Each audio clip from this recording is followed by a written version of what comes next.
Welcome to a story that unfolds in the gentle silence between waking and dreaming.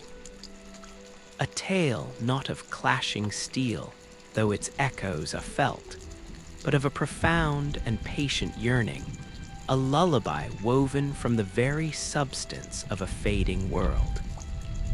As the mist settles over the lands between and the stars begin their slow, indifferent turn, we find ourselves drawn to a different kind of grace, one that does not burn, but beckons from within a cocoon of unbreakable gold.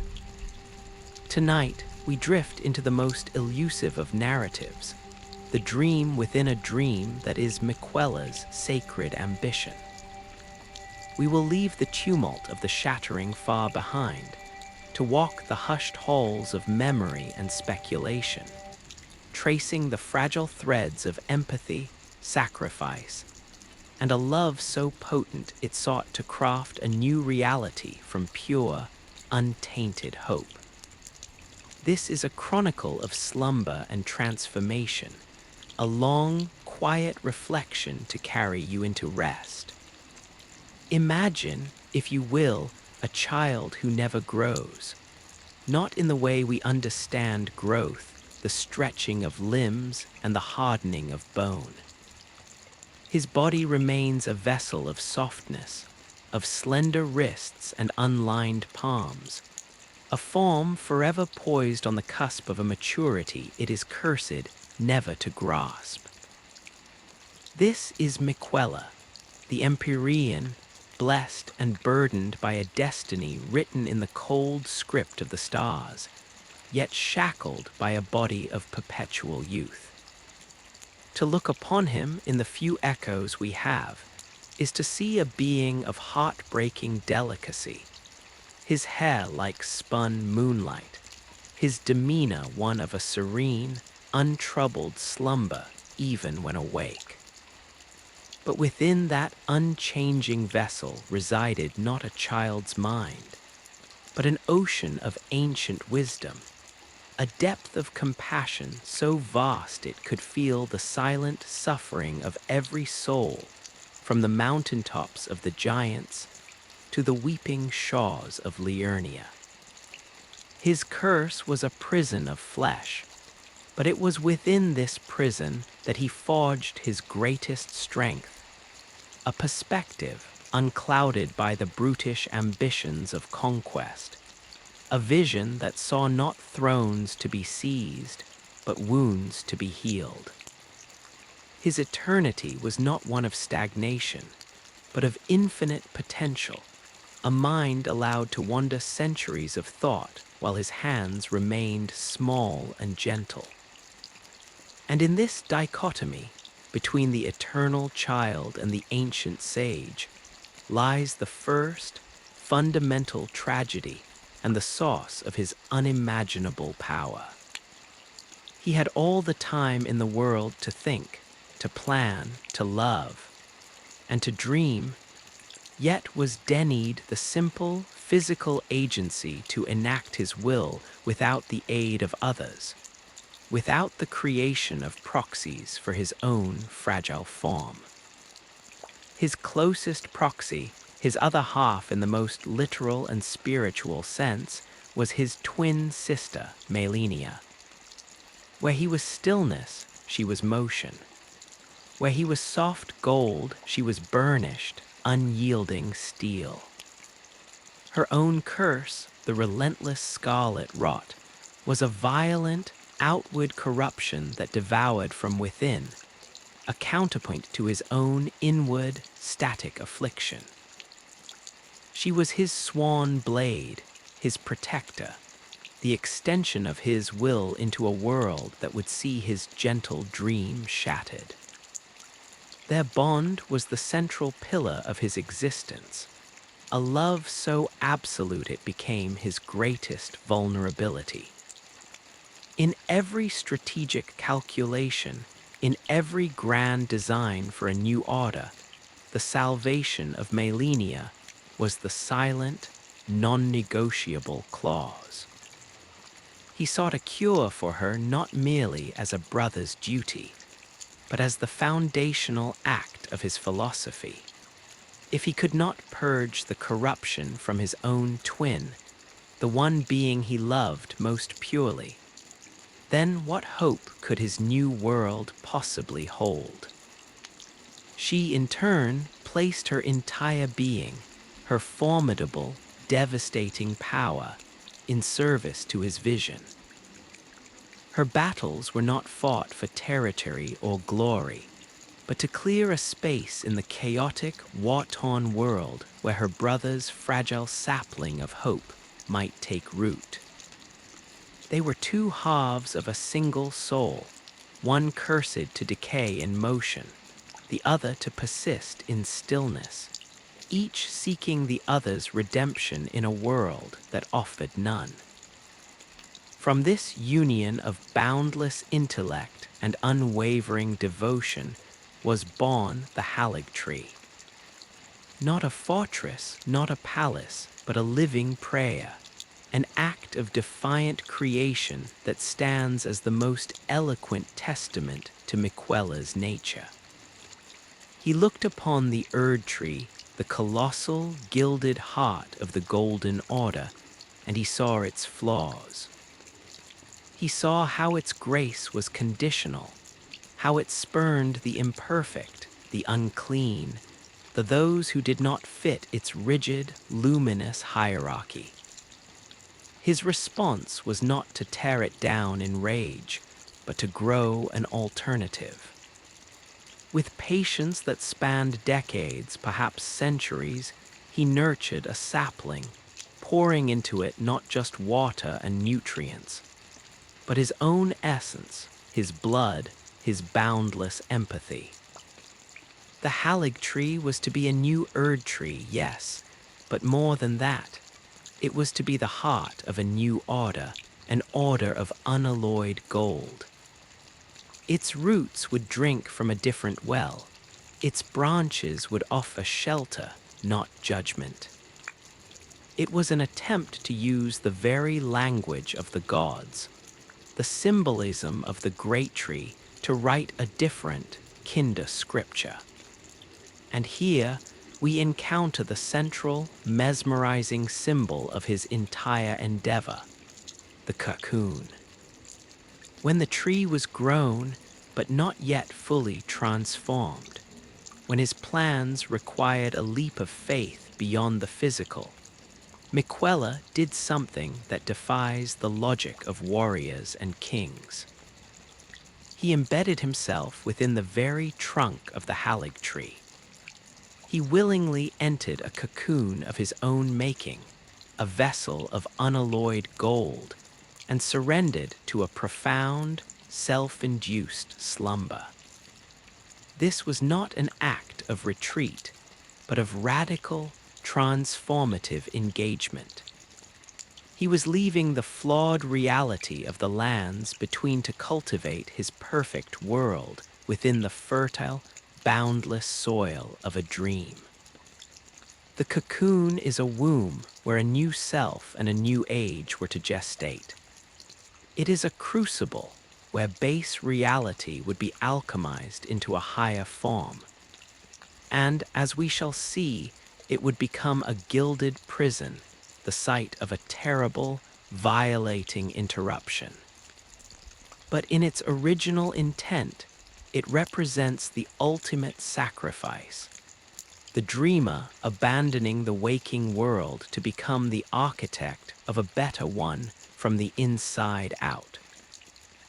To understand this architecture, we must examine the tools of his will, the metaphysical instruments he crafted to shape his dream. Foremost among these is the substance he championed, unalloyed gold. Gold in the lands between is the metal of the divine, the color of grace. But it is often alloyed, mixed with other intentions, other wills. The Golden Order's gold is mixed with the dogma of the two fingers, with the exclusionary fervor of fundamentalism. Miquella's gold is pure. It is an ideal made tangible, a metal that represents absolute integrity, a system that wards off all external influence. Its primary miraculous function is one of insulation and cure. It can halt the advance of the scarlet rot, that invasive, outer God-given blight.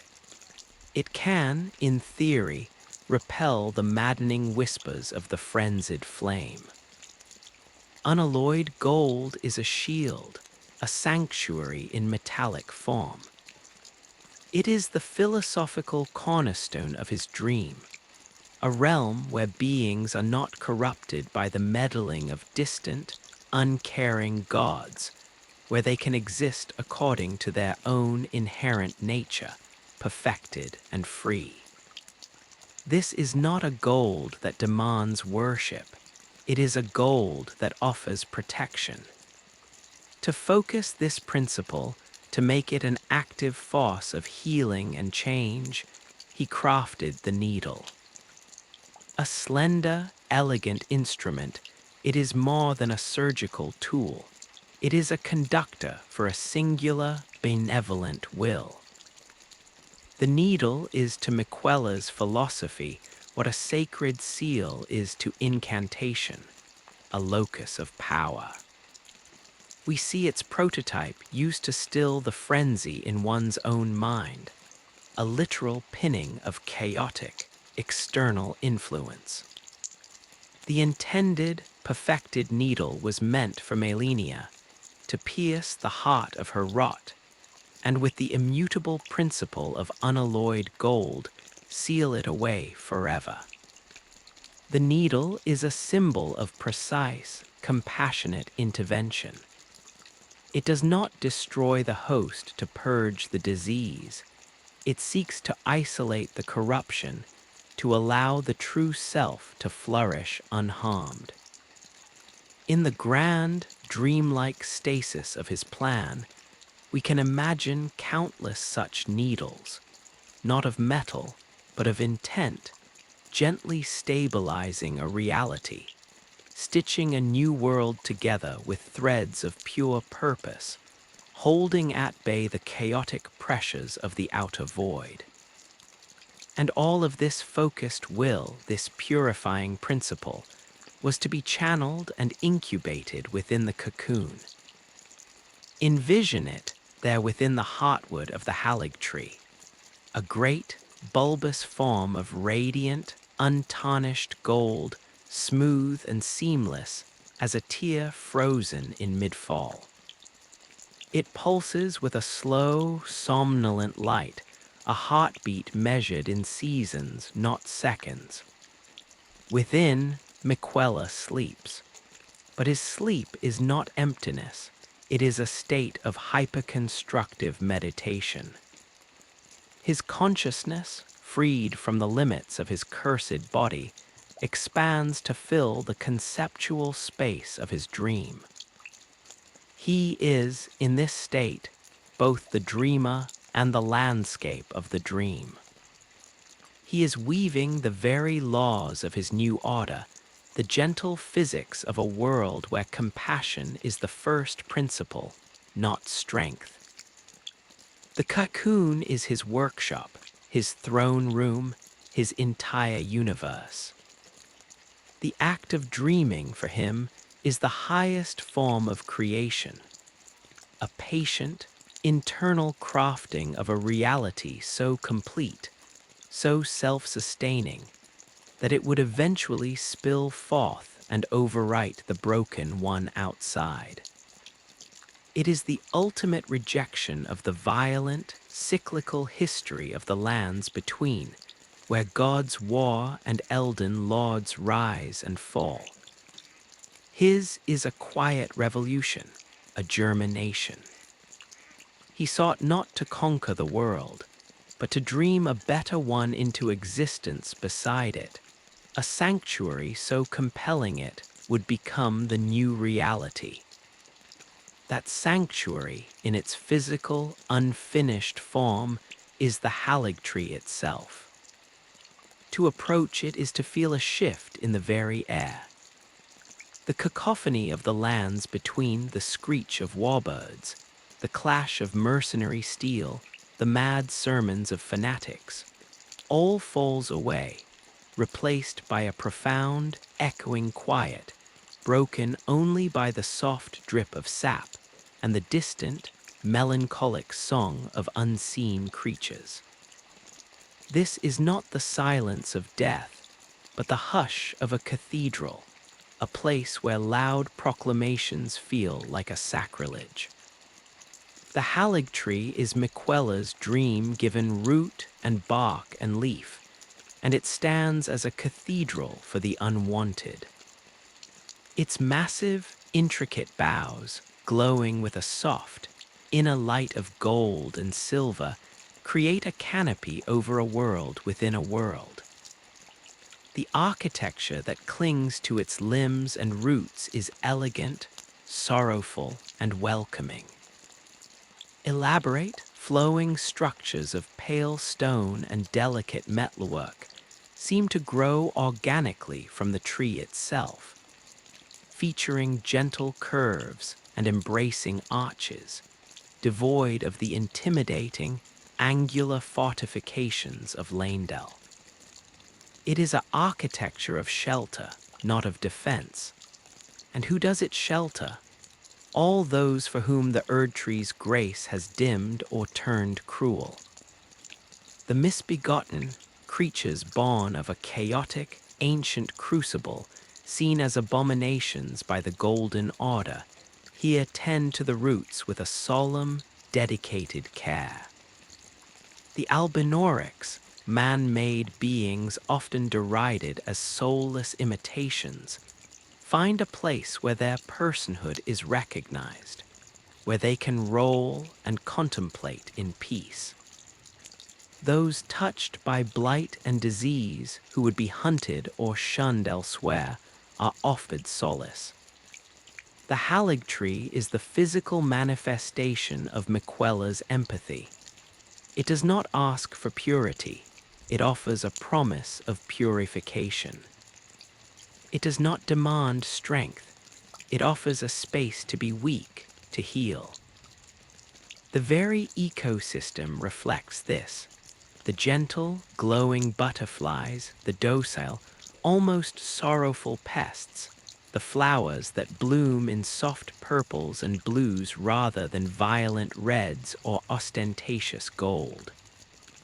This is a biosphere of melancholy grace. Guarding this fragile dream are beings whose loyalty speaks volumes, for in the lands between, loyalty is a currency rarer than any Soma stone. Loretta, once a knight of the royal house of Caria, now rides the branches of the Haligtree, her spectral steed a ghostly blue against the golden haze. She abandoned her former prestige to protect this haven for the Albinorics, a testament to the compelling moral gravity of Miquella's cause. It was not power that drew her, but principle. And then there are Malenia's clean-wrought knights, finest of all the champions who fought in the shattering. These warriors, themselves touched by the scarlet rot they battled alongside their lady, did not fade away after her stalemate with Radon. They made a long, tragic march through rot and ruin, carrying their fallen comrades to return home to the Haligtree. They stand vigil now, not on a battlefield, but at the gates of a sanctuary, their once gleaming armor now pitted and stained, their spears held not for conquest, but for preservation. Their unwavering devotion, even in the face of their own slow decay, mirrors Malenia's own, and through her, reflects back to Miquella. They guard the dream because they believe in the dreamer, because they have felt the alternative, and it is a world of unending, meaningless pain. But now the Haligtree is sick. Its luminous leaves are tinged with a sickly yellow. Its sap, which should flow with liquid light, oozes thick and slow, sometimes tinged with a worrying amber hue. The great cocoon at its heart is absent. What remains is a sense of profound stagnation. The dream is not dead. The sanctuary still stands, the loyal still guard it, but it is infected, caught in a fevered pause. The growth has stopped. The transformative process that was to birth a new age has been suspended. The inhabitants move with the lethargy of those waiting for a dawn that is perpetually delayed. They tend to the roots, they keep their watches, but a deep, unspoken question hangs in the fragrant air. Will the dreamer ever return to finish his lullaby? This stasis is the direct result of a profound and profoundly violent interruption. For dreams, especially those of such potent and beautiful ambition, are fragile things. They require silence, safety, time, and in a world like the lands between, such things are the first to be stolen. The agent of this theft was Moog, Lord of Blood. Where Miquella is empathy, Moog is obsession. Where Miquella sought to grow a new order from principles of purity, Moog sought to seize one through an act of violent sacrament. An omen, shunned and tortured, buried deep beneath the capital. Moog communed not with a gentle ideal, but with a desperate, hungry force. The formless mother, an outer god of blood, of wound, of desperate physical longing. His philosophy was a dark inversion of Miquella's. He saw blood not as a curse of suffering, but as the source of all power, all intimacy, all dynasty. And he fixated upon the most perfect, untouchable being he could conceive, the slumbering, Empyrean Miquella trapped in his cocoon of transformative sleep. What followed was not a battle, but a violation. Mogwin's pale, blood-soaked hands reached into the sacred heart of the Haligtree. He did not shatter the cocoon, he stole it, whole, carrying the slumbering child god deep into the subterranean nightmare of his own making, the Mogwin Palace. There, in a cavernous cathedral of dripping, arterial stone and pulsing, sanguine growths, he placed the gilded cocoon upon a grotesque altar. And then he profaned the dream. He attempted to force a communion, to inject his own bloody sacrament into Miquella's world of unalloyed gold. The evidence is horrifying and clear. The once seamless cocoon is now pierced, violated by thick, jagged tendrils of blood-red crystal, like infected stitches holding a wound together. Moog's own blood, teeming with the blessing of the formless mother, has been fed to the slumbering Empyrean, an attempt to corrupt the dream from within, to twist Miquella's compassionate dynasty into his own bloody, compulsive one. The contrast between the two realms could not be more stark. The Haligtree is a cathedral of quiet aspiration, of light filtering through leaves, of sorrowful sanctuary. The Mogwin Palace is a cathedral of base, visceral craving. Its architecture is all jagged, bleeding stone and throbbing, organic pustules. Where the Haligtree shelters the unwanted, Mogwin's dynasty is built upon a legion of the enslaved. The blood-dazed sanguine nobles, and the wretched, blood-bagged worshippers who have lost all sense of self, their minds dissolved in a constant, rapturous hemorrhage. The palace is a grotesque parody of a sanctuary offering not peace, but the oblivion of ecstatic, shared violation.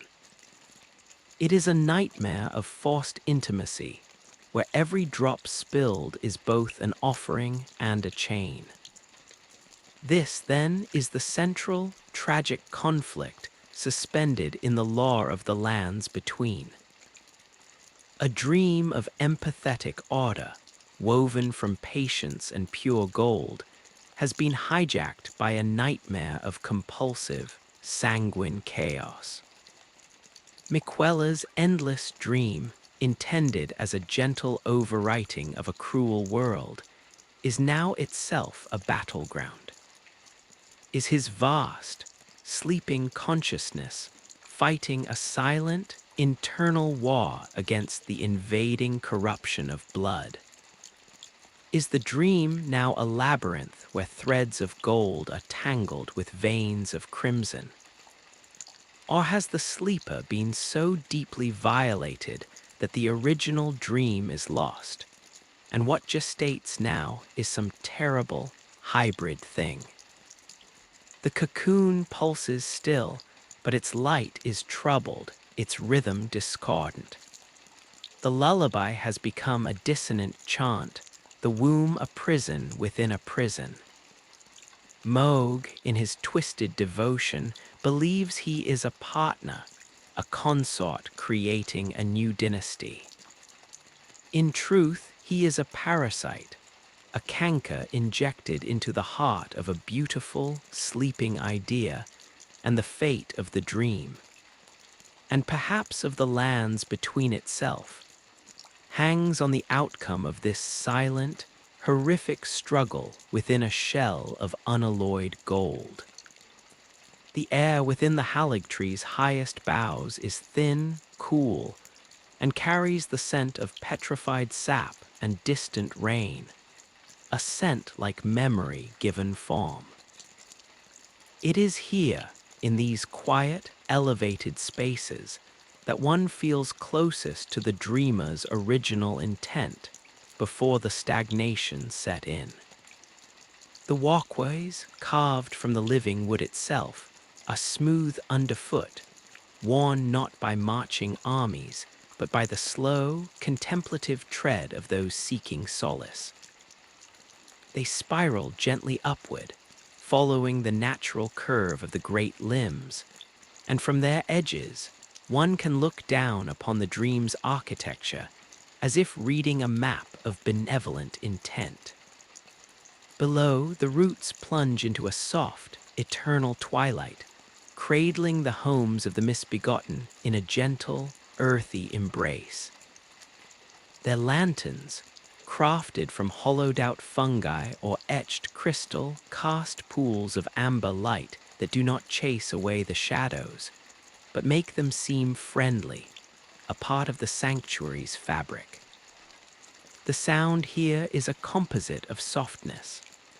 The rustle of crystalline leaves, like shards of ice brushing against one another in a slow breeze. The distant, melodic drip of water filtering through layers of moss and bark. The occasional, sorrowful call of a tree-dwelling bird, its song a falling scale of notes that seems to question the silence rather than break it. This is a world built to accommodate fragility. The staircases have low, easy steps. The arches are wide and inviting, not to impress with grandeur, but to ensure no one feels confined or judged. There are no statues of warriors or conquerors here. Instead, one finds subtle carvings in the wood itself, images of clasped hands, of sheltering wings, of seeds breaking open in dark soil. The very grain of the wood, in certain places, seems to flow into these shapes, as if the tree, imbued with Miquella's will, grew them as a silent testament to its purpose. In quiet alcoves, sometimes illuminated by a single shaft of light filtering from some unseen aperture high above, there are simple offerings. A bundle of dried, sweet-smelling herbs tied with a silver thread.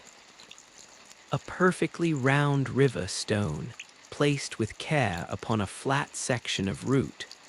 A small, hand-stitched doll with button eyes left by some albinoric child.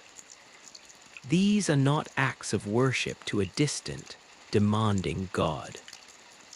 They are tokens of gratitude left for the atmosphere itself, for the feeling of safety.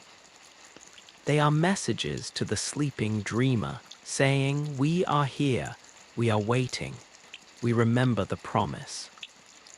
And the promise was not merely of shelter, but of transformation.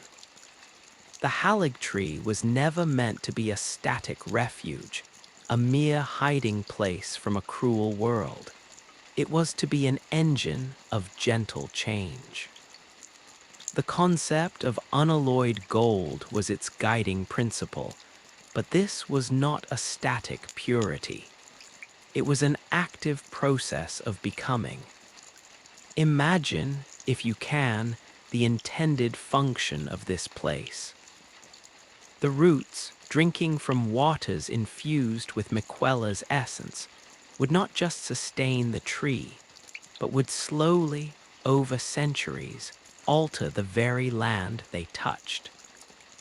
The soil would become kinder, more fertile in ways that nourished the spirit as well as the body.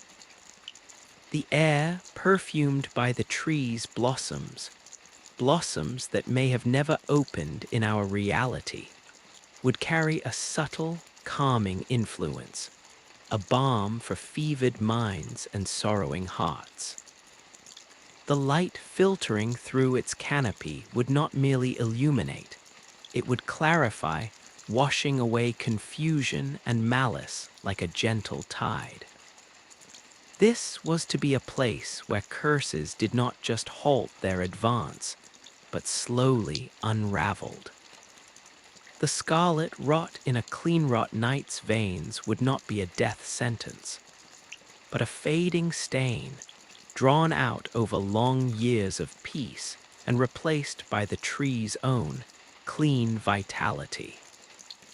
The twisted forms of the misbegotten might not revert to some imagined normalcy, but would find their own strange, beautiful equilibrium, their forms becoming not marks of shame, but unique expressions of a harmonious, diverse whole. The Haligtree was a hospital, a school, and a garden, all woven into one living organism, its purpose to heal, to teach, and to grow its inhabitants toward their own personal, unalloyed state. This vision required the dreamer's constant, dreaming attention. The cocoon was not a retreat from responsibility. It was the control chamber for this vast, benevolent machine. From within his gilded womb, Miquella's consciousness was the weaver at the loom of this new reality. We can speculate on the nature of that inner world, that dream space where he labored. It would not be a realm of solid forms, but of swirling potentials, of archetypes and emotions given shape.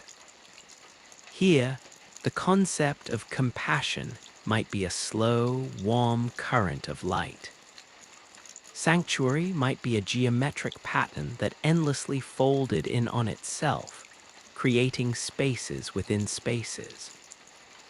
The suffering of every being who sought the Haligtree's shelter, the phantom pain of a lost limb, the hollow ache of rejection, the feverish itch of rot, would manifest as dissonant notes, dark splinters in the luminous fabric of the dream.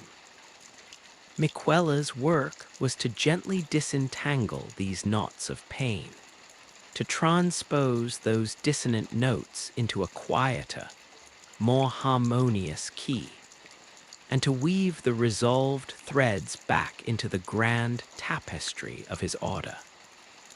He was listening to a symphony of silent anguish, and note by patient note, composing a lullaby to soothe it all to rest. His dream was a dynamic, responsive creation, a psychic ecosystem where every prayer, every tear, every sigh of relief from the physical Haligtree resonated and was answered with an adjustment in the dream logic, a subtle shift in the flow of empathetic energy back through the roots and into the world.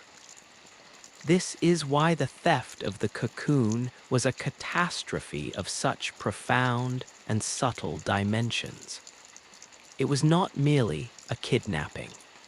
It was the severing of the dream from the dreamer's workshop. The Haligtree did not instantly die because the dream was potent and the architecture of the hope was strong. But it was cut off from its source of continuous, creative will. The process of transformation stalled. The gentle, adjusting currents of empathetic energy became a stagnant pool. The tree now operates on memory, on the echoes of the dream, like a complex clockwork device that continues to tick for a while after the watchmaker has vanished, its motions growing gradually slower, its chimes more faint and out of tune. And into this suspended dream, Moog injected his antithesis. To understand the full horror of the violation, one must not just see the bloodied cocoon, but feel the philosophical violence of the act. Moog's devotion is a possessive, consuming fire. Where Miquella's love for Malenia was a selfless desire for her healing and autonomy, Moog's desire for Miquella is about assimilation, about making the Empyrean a part of his own bloody narrative. The formless mother, his patron, is a god of openings, of wounds, not wounds to be healed, but wounds to be kept open, to be celebrated as sites of connection and power. Her doctrine is one of ecstatic suffering, where the boundary between self and other is dissolved in a shared flow of vital fluid. To Moog, Miquella's unalloyed gold, his perfect, sealed-off purity, was the ultimate challenge, the ultimate wound to be made. The cocoon was a perfect, seamless hole. He had to pierce it. He had to make it bleed, or rather, to make it accept blood. The tendrils of sanguine crystal now gripping the cocoon are not just physical intrusions. They are metaphysical injections. Each one is a pipeline for Moog's will, for the whispering, hungry song of the formless mother. They pump not just blood, but a whole cosmology into Miquella's dream space. Imagine that serene, luminous realm of weaving potentials suddenly flooded with a thick, hot, pulsating crimson. The warm current of compassion is now laced with the cloying, possessive heat of obsession. The geometric pattern of sanctuary is torn and restitched with threads of captivity. The dissonant notes of suffering from the Haligtree's inhabitants are now drowned out by a new, overwhelming chorus. The droning chant of the sanguine nobles, the mindless gurgle of blood from the worshippers, Moog's own roaring, lonely longing for dynasty. This is no longer a quiet workshop for crafting a lullaby. It is a cacophonous foundry where two opposing realities are being forcibly smelted together. What, then, of the dreamer? Is Miquella aware within his endless sleep? The law suggests a consciousness of profound depth and resilience. It is unlikely that such a will could be simply overwritten, like a slate wiped clean. More probable is a state of terrible internal conflict. The dream has become a battlefield. We can envision the sleeping Miquella not as a passive victim, but as a general fighting a war on a landscape that is his own mind. His forces are the principles of his order.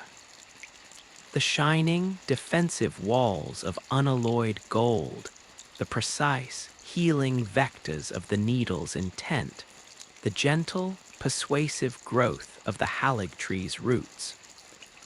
Arrayed against them are the invading elements, creeping tendrils of blood that seek to corrupt and claim, jagged crystals of compulsive desire that fracture coherent thought. The pounding, rhythmic pressure of a will that wants not to collaborate, but to consume. Perhaps parts of the dream are already lost. Perhaps entire wings of that psychic cathedral have been flooded and transformed, their golden light now glowing with a hellish, pinkish hue. Perhaps the archetype of malenia within the dream, the perfect protected sister, is now besieged by monstrous blood-born phantoms that seek to defile that image of pure devotion. Yet the core of the dream, the central, unwavering principle of empathy and sanctuary, likely holds. The cocoon still pulses with a light that is, however troubled, fundamentally gold, not crimson. The struggle may be one of attrition, a war of inches in the infinite geography of a god's mind. Miquella's curse of eternal childhood becomes, in this context, a strange kind of strength. He is used to waiting. He is used to operating on timescales that mortals, and even other demigods, cannot comprehend. His defense may not be a furious, immediate expulsion, but a patient, inexorable resistance, a gradual encapsulation of the invading corruption within layers and layers of golden dream stuff, isolating it, studying it, attempting to understand even this violence from a place of tragic empathy. Meanwhile, in the physical world, the consequences of this silent war manifest in slow, sad increments. The Haligtree's sickness is a sympathetic reflection of the dream's infection. The amber hue in its sap could be seen as the tree's attempt to produce a spiritual antibody, a resin to seal the psychic wound of its stolen heart. But without the dreamer's guidance, the process is clumsy, incomplete. The melancholia of its inhabitants deepens from a quiet hope into a tangible grief. They feel the wrongness in the air, a static charge of interrupted purpose. The clean-wrought knights at the inner gates do not just stand vigil against physical intruders. They stare into the empty, scarred hollow where the cocoon once rested, as if by sheer force of collective will they could summon it back. Their loyalty is now a bulwark against despair. Loretta's patrols are not just for security. They are a ritual, a circling of the wagons around a fading hope, a performance of duty to remind the very stones and branches that the dream, though violated, is not forgotten. And far below, in his palace of dripping sorrow, Moog waits. His is a vigil of terrible, possessive anticipation. He kneels before the violated Cocoon, not in humility, but in a state of rapt, hungry expectation. He has poured his essence, his blood, his entire stolen kingdom into this gilded egg. He listens for a heartbeat that matches his own frantic, sanguine rhythm. He dreams of the moment the cocoon will split, not to release the gentle, empathetic god of the Haligtree, but a new being, a lord of blood and gold, a fusion of his compulsive love and Miquella's divine potency, who will lead a dynasty born from this violent sacrament. He mistakes the silent struggle within for a courtship, the dreamer's resistance for a shy acquiescence. In his profound loneliness, born from a lifetime of being shunned and buried alive, he cannot conceive of a love that does not seek to possess, of a grace that is given freely rather than taken through a wound. His entire existence is a rebuttal to Miquella's philosophy, and in stealing the dreamer, he seeks not just a consort, but the ultimate validation of his own bloody worldview. So the story hangs, suspended in this agonizing equilibrium. A dream of pure gold, dreamed in silence and patience, now thrums with a discordant, crimson pulse. A sanctuary built for the unwanted stands guarded by the loyal, protecting an empty space where a heart should be. A child god sleeps on, fighting a war in the landscape of his own soul, while a would-be lord of blood kneels in worship before the prison he has made. The lullaby is unresolved, caught between a soothing melody and a harsh, invasive rhythm. The transformative sleep has become a coma, the womb a tomb, the promise a question mark etched in fading light against an encroaching, bloody dark. And all the while, the stars turn, indifferent, over a lands between that remains shattered, waiting, though it knows not what for the outcome of this silent, gilded struggle deep beneath the earth, where a hope fights for its life against the weight of a nightmare. The silence that follows this stalemate is not empty.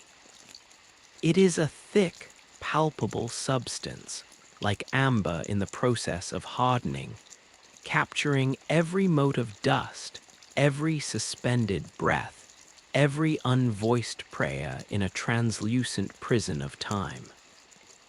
Within the Haligtree, this silence has a taste, a faint, metallic tang on the back of the tongue, like the memory of lightning that never struck, or the ghost of blood that was never spilled. It is the taste of anticipation curdled into waiting, of active hope decayed into passive endurance. The inhabitants move through this gelid atmosphere with a slow, deliberate grace, as if fighting the inertia of a world that has forgotten how to turn. Their rituals of maintenance, the polishing of a clean-wrought knight's pitted greave, the careful pruning of a luminous shoot gone slightly too pale, the soft chanting of an albinoric elder over a root that weeps slow, clear fluid, are no longer acts of cultivation. They are acts of remembrance, of devotion to a ghost. Each polished surface reflects not just a face, but a hollow where a future once gleamed. Each pruned branch is a tiny amputation, a removal of growth that leads nowhere. Each chant is a spell to keep a memory solid, to prevent the dream from dissolving entirely into the mist of what might have been. High in her spectral saddle, Loretta feels this stagnation in the very marrow of her spirit. Her patrols along the great, spiraling branches are a mapping of absence. She knows every knot in the wood, every place where the bark forms a face-like pattern of sorrow, every balcony where the mist pools like liquid silver. She has ridden these paths for so long that her own essence has begun to blend with the melancholy of the place. The blue glow of her magic and her steed is not the vibrant cerulean of the carrion moon from whence she came, but a softer, more mournful hue, like moonlight filtered through a tear. She rides not to discover, but to confirm that the gates hold, that the roots are not blackening, that the silence, however heavy, has not yet been broken by the sounds of true collapse. Her loyalty is a cold, steady flame, burning on the last reserves of a promise made to a sleeping god she has never truly met. She guards the idea of Miquella, the principle of sanctuary, and in doing so, she guards the fading echo of her own reason for turning away from the glittering, cynical courts of the academy and the manor. Each circuit is a silent argument against despair, a proof that order and purpose can persist even when their source has been stolen away. Below, in the roots and the soft, dark earth where the misbegotten make their homes, the stagnation feels different. It is warmer, damper, more organic. Here, the absence is felt not as a hollow in the air, but as a slowing in the pulse of the earth itself.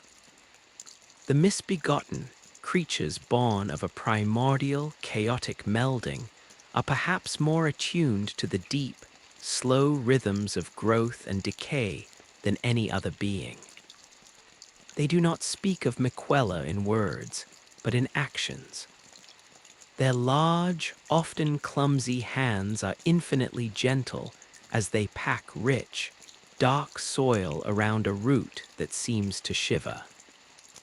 They hum low, rumbling tunes that have no melody as we know it, but rather mimic the sound of sap moving under pressure, of stones settling, of seeds cracking open in the dark. To them, the Haligtree is not just a shelter. It is a parent, a sibling, a living being in distress. Their care is instinctual, a response to a silent cry of pain they feel in their own misshapen bones. The tree's sickness is their sickness. Its stalled growth is their own suspended potential.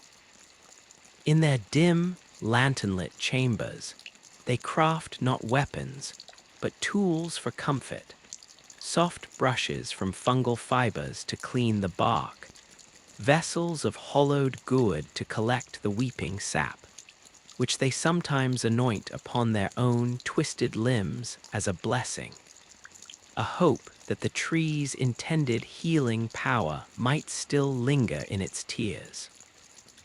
And what of Malenia, the blade of Miquella, in all this? She is the dream's most profound and terrible silence. Her chair, placed before the empty cocoon shell in the heart of the tree, is a throne of absence. She who was motion incarnate, who became a whirlwind of devastating beauty to carve a path for her brother's dream, now sits in absolute, unbreakable stillness. The scarlet rot, held at bay by her immense will, and perhaps the last lingering emanations of the Haligtree, sleeps within her like a dormant volcano. She does not speak, she does not move.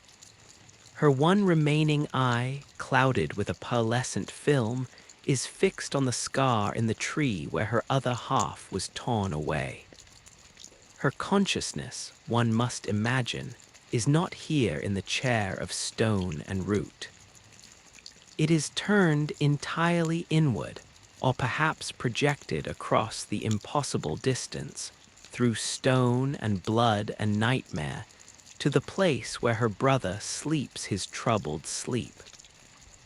Her vigil is not one of waiting, but of connection. She is the anchor line. While the physical tether, the cocoon, has been severed, the bond between them, forged in the same womb, tempered in mutual curse and absolute devotion, is a thread that not even the formless mother's blood can fully dissolve. Malenia's immense, terrifying will is likely bent on a single, silent task, maintaining that thread. She is a lighthouse whose entire beam is focused on a single, stolen ship lost in a subterranean storm, a constant, unwavering signal of here I am. I am waiting, remember me. Her stillness is the most active force in the Haligtree, a concentrated potential energy that could, if the thread were ever pulled taut from the other end, unleash a second blooming of unimaginable violence, not for conquest, but for reclamation. Far from this melancholy vigil, in the suffocating depths of the Mogwin Palace, the silence is of a different breed altogether. It is a silence choked with sound. The drip of blood from 1,000 stony stalactites is a constant, irregular percussion. The low, wet gurgle from the throats of the blood-bagged worshippers is a dissonant chorus. The distant, ecstatic shrieks of the sanguine nobles in their frenzied revels are like punctuation marks in a text of suffering. This is not a silence of absence, but of overwhelming, oppressive presence. The air is thick with the iron-sweet scent of blood and the cloying, fungal smell of organic growth forced into unnatural shapes. Light here does not clarify. It obscures, casting everything in a dim, pulsating glow that seems to emanate from the blood itself, painting the world in shades of deep crimson, bruised purple, and sickly pink. At the center of this cacophony of visceral life kneels Moog, a monument of perverted patience. His massive, omen-twisted form is perpetually bent in a posture of supplication before the violated cocoon, but there is no humility in the curve of his spine. It is the tension of a predator poised to spring, of a gardener watching for the first crack in a seed he has forced into the ground. His own blood, the source of his power, drips slowly from the tips of his great horns and the wicked points of his trident, feeding the altar upon which the cocoon rests. This is not a passive offering. It is a continuous transfusion, a relentless effort to overwrite the golden dream with his own sanguine scripture. He listens, with every fiber of his being, to the pulsing light within the gilded shell. He interprets every slight variation in its rhythm, every faint change in its hue, as a message, a sign of the awakening he so desperately craves. His loneliness is a vast, echoing chasm within him, a void left by a lifetime of being buried alive, physically and socially, by the golden order he despises. In Miquella, he sees not just a means to power, but the ultimate salve for that loneliness, a perfect, divine being whom he can claim, corrupt, and make entirely his own, creating a twisted mirror of the bond Miquella shares with Malenia. His is a love that suffocates, a devotion that imprisons, a sacrament that poisons. He mistakes the dreamer's silent, internal struggle for a slow seduction, the immune response of a pure system for the welcoming embrace of a bride. Within the cocoon itself, if one could perceive the landscape of a god's besieged dream, the conflict would defy mortal description. It is not a war of armies clashing on a field, but a war of ontologies, of competing realities trying to assert their fundamental laws over the same psychic space. Picture a vast, luminous plain where the sky is a slowly shifting tapestry of golden geometric patterns, the air humming with the quiet, purposeful energy of a beehive.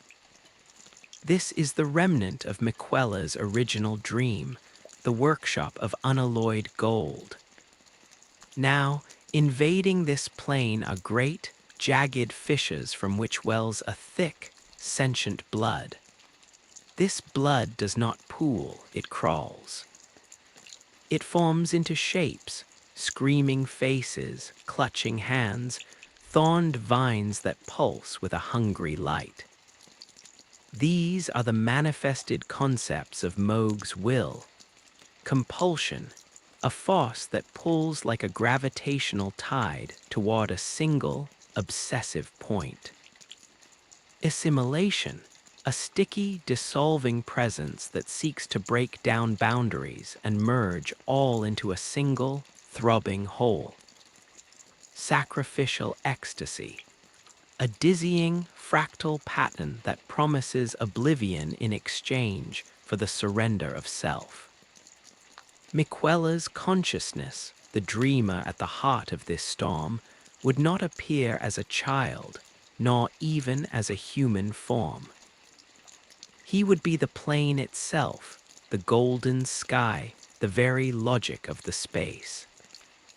His defense is environmental, systemic. Where the blood crawlers advance, the ground itself might crystallize into walls of pure, reflective gold, not to attack, but to contain, to mirror the corruption back upon itself. The needle, as a concept, might manifest as sudden, precise beams of concentrated light that pierce the advancing tendrils, not destroying them, but isolating them, pinning them in place like specimens for study. The most profound strategy, however, would be one of tragic understanding. Miquella's core is empathy. Even in this invasion, he would likely be attempting to comprehend the pain, the loneliness, the twisted longing that fuels Moog's assault. Parts of the dream might deliberately soften, allowing tendrils of blood in, not to be corrupted, but to analyze, to trace the suffering back to its source. This is the most dangerous defense of all, for it risks infection in the pursuit of cure. It is the dreamer trying to heal the very disease that is attacking him, to find the wounded child within the monstrous lord and offer it solace, thereby dissolving the aggression from within. This internal war is a dance of unimaginable complexity and profound sadness. A pure, creative will trying to pacify a destructive, possessive one through the only language it truly knows. That of unconditional and perhaps impossibly optimistic compassion. The physical symptoms of this war are subtle, but they leak into both realms. In the Haligtree, sometimes, a clean-wrought knight will stiffen at his post, his hand flying to his helmet as if hearing a distant scream that is felt, not heard. A patch of glowing moss might suddenly flicker and burn with a brief, faint crimson light before returning to its soft silver. The sap weeping from a particular root might, for a single day, turn the color of diluted wine before clearing again. These are sympathetic resonances, the tree and its guardians flinching from the psychic blows their sleeping lord endures far away. In the Mogwin Palace, the signs are different, and to Moog, they are holy. A particularly strong pulse of golden light from the Cocoon, which might be Miquella marshalling a defense, is seen by Moog as a sign of awakening vitality, a response to his bloody gifts. A time when the Cocoon's light dims and grows still, which might be the dreamer turning his focus entirely inward to a critical front in the psychic war, is interpreted by Moog as a moment of peaceful slumber, of the Empyrean resting content within the nourishment of his blood. His misinterpretations are the pillars of his faith. Every phenomenon feeds his narrative of courtship and coming dynasty, blinding him to the true, desperate struggle occurring within the shell he cherishes. And so, the world holds its breath. The lands between, in its wider, shattered expanse, knows nothing of this silent, subterranean war.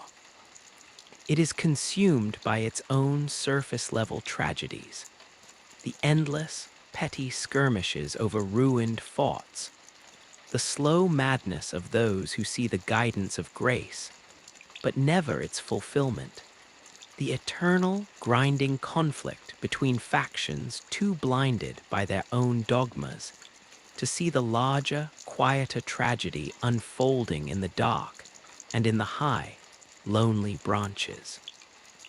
Yet the outcome of this struggle matters more than any surface battle, for it represents a fundamental crossroads for the very nature of order and salvation in this world. Will the principle of unalloyed gold, of sanctuary through empathy, of growth through patience, of purity through inclusion, prove resilient enough to withstand and ultimately purify a violation of such intimate violence? Can a dream born of love survive an attempted grafting with a nightmare of obsessive hunger?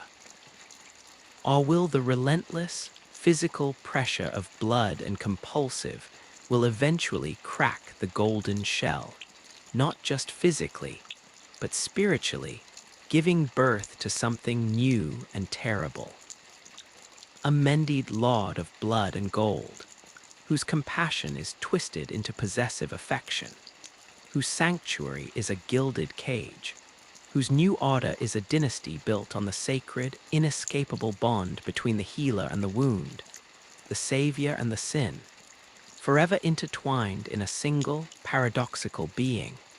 The answer sleeps, fitfully, in a cocoon of violated gold, dreaming a war on behalf of every silent, suffering thing. And the only audience to this most profound of conflicts are a sister who sits in stone-still vigilance, a knight who rides the echoes of a promise, the unwanted who tend the roots of a fading hope, and a lonely, monstrous king who kneels in the dark, whispering a bloody lullaby to a dream he cannot understand, and so is determined to possess. The night is deep, and the dawn is a question wrapped in gold and stained with crimson, waiting for the dreamer to either open his eyes, or for the dream to finally and forever dissolve. The passage of time within such a suspended state is not linear. It does not march forward in even steps, but pools, eddies, and thickens, like honey cooling in the comb. Seasons lose their meaning in the Haligtree's perpetual, gentle twilight. The concept of day and night is replaced by the slow, respiratory dimming and brightening of the tree's own inner light, a rhythm growing ever more faint and irregular. In this elongated now, every detail becomes monumental, every slight change a subject for silent, communal study. A single leaf detaching from a high branch does not simply fall. It spirals down through the still air for what seems like hours, catching the faint luminescence on its crystalline veins, turning over and over in a slow, deliberate ballet of descent, until it finally comes to rest on the moss below with a sound, so soft it is less a sound and more a rearrangement of the silence. To an albinoric resting nearby, its arrival might be an event, a tiny punctuation in the endless sentence of waiting. They might roll over, their large, liquid eyes observing the leaf's final tremble, seeing in its perfect, fragile form a memory of the dream's former vitality, now reduced to this beautiful, falling sigh. The architecture of the Haligtree itself seems to lean into this slow decay, transforming it into a kind of aesthetics of sorrow. Where once the stonework was pristine and hopeful, now a delicate patina of melancholy settles. A fine, silver-gray moss carpets the steps not in neglect, but in a soft, accepting embrace, muffling footsteps into whispers. Delicate, ghostly white fungi, bioluminescent with a cold blue light, sprout in the joints of arches and along the undersides of bridges, their gills pulsing gently like the gills of some deep-sea creature breathing in an ocean of time. These are not signs of sickness, but of adaptation. The tree and its structures are learning to live with the absence, incorporating the waiting into their very substance. Cracks that have appeared in the walkways are not repaired with fresh mortar, but are instead lined with a resinous sap that has seeped up from below, dried to a translucent amber, and within which are trapped tiny, perfect petals from flowers that no longer bloom or fragments of insect wings that glimmer like mica. These are accidental reliquaries, preserving moments of the dream's past beauty in crystalline suspension, as if the very world is trying to remember itself. Within the hearts of its guardians, this stretching of time has a peculiar effect. For Loretta, centuries of patrol might feel like a single, long, unbroken moment, a sustained note of duty held against the creeping silence. Her consciousness, untethered from the mortal span she once knew, has likely begun to fractalize, to exist in multiple moments at once. As she rides the high branch that overlooks the inner sanctum's emptiness, part of her is also forever riding away from Caria Manor, the cold moonlight of Liurnia on her shoulders, making the decision that led her here. Another part is eternally at the Haligtree's gates, welcoming the first shivering albinorics. And yet, another is fixed on a future that may never come. The moment the cocoon is restored, and the great heart of the tree begins to beat its golden rhythm once more. She is a being woven from loyalty's thread, stretched so thin across eternity that she has become the vigil itself, a spectral embodiment of what if. For the clean-wrought nights, time has a different weight. Theirs is the time of corrosion, of a slow, inevitable decay that their loyalty defiantly holds at bay. The scarlet rot within them is not a passive affliction. It is a slow, whispering counter-narrative to Miquella's dream of purity. In their long vigil, they are not just guarding a place. They are guarding their own bodies from becoming the very thing they fought against. Every moment of stillness is a battle. They feel the rot's incremental advance not as pain, but as a gradual loss of sensation, a numbing cold that spreads from the inside out, turning flesh to wood, blood to sap, nerve to fibrous husk. Their legendary perseverance is thus a daily, hourly miracle of will. They stand, their spears grounded, their forms slowly petrifying into tragic sculptures of devotion, their minds focused on the memory of their lady's valor and the echo of their lord's promise. To succumb to the rot would be to betray that memory. So they hold, and in holding, they become monuments to the dream's potency, even in its violation. Their very decay is a testament, proof of the need for the cure that was promised, a physical argument etched in deteriorating flesh and tarnished gold for why Miquella's work must continue. And below, in the sacred, stolen dark of Mogwin, time is a liturgical cycle, measured not in sunsets, but in sacrifices. Mog's existence is a ritual of anticipation, each movement part of a sacred choreography designed to court his slumbering god. His own bloodletting is not a continuous stream, but a punctual offering, tied to some internal fanatical calendar. There are moments, perhaps when the distant, phantom pain of his omen horns is greatest, or when the memory of his burial under Lanedell surfaces like a black bubble in his mind, that he will rise from his kneel, take his trident, and carve a deeper, more generous wound in his own flesh. The blood that falls then is hotter, brighter, charged with a sharper agony and a more desperate longing.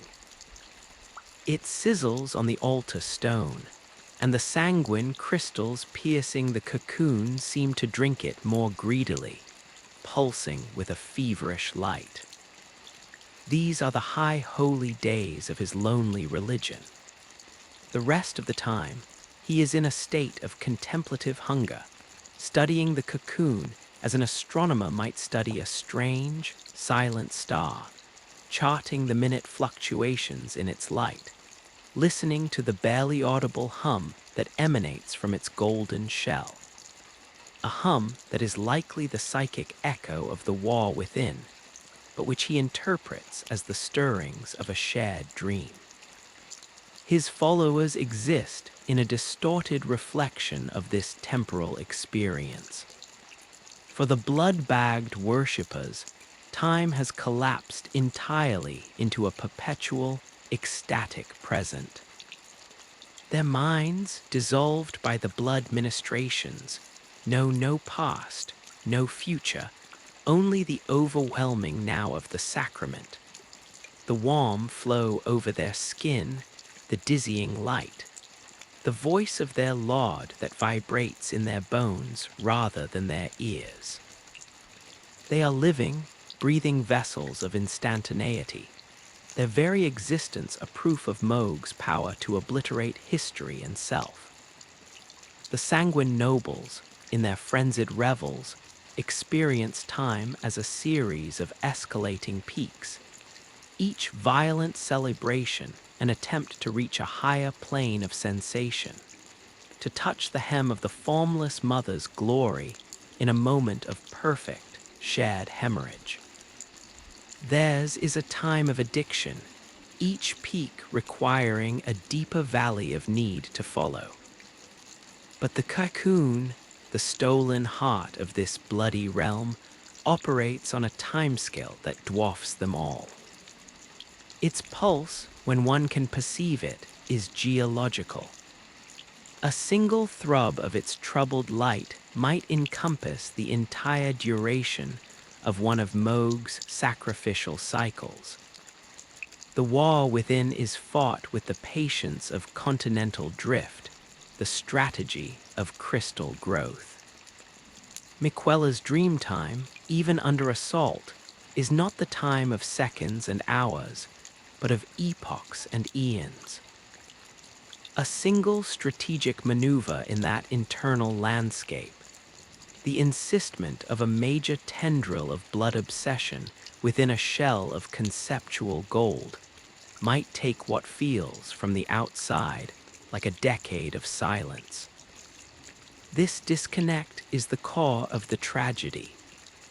Moog, for all his ancient power, is still a being of impulse and craving, acting on a mortal scale of desire.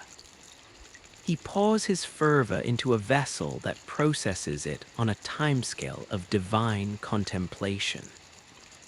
His violent courtship is like a mayfly beating its wings against a mountain, believing it can elicit a response through sheer persistence.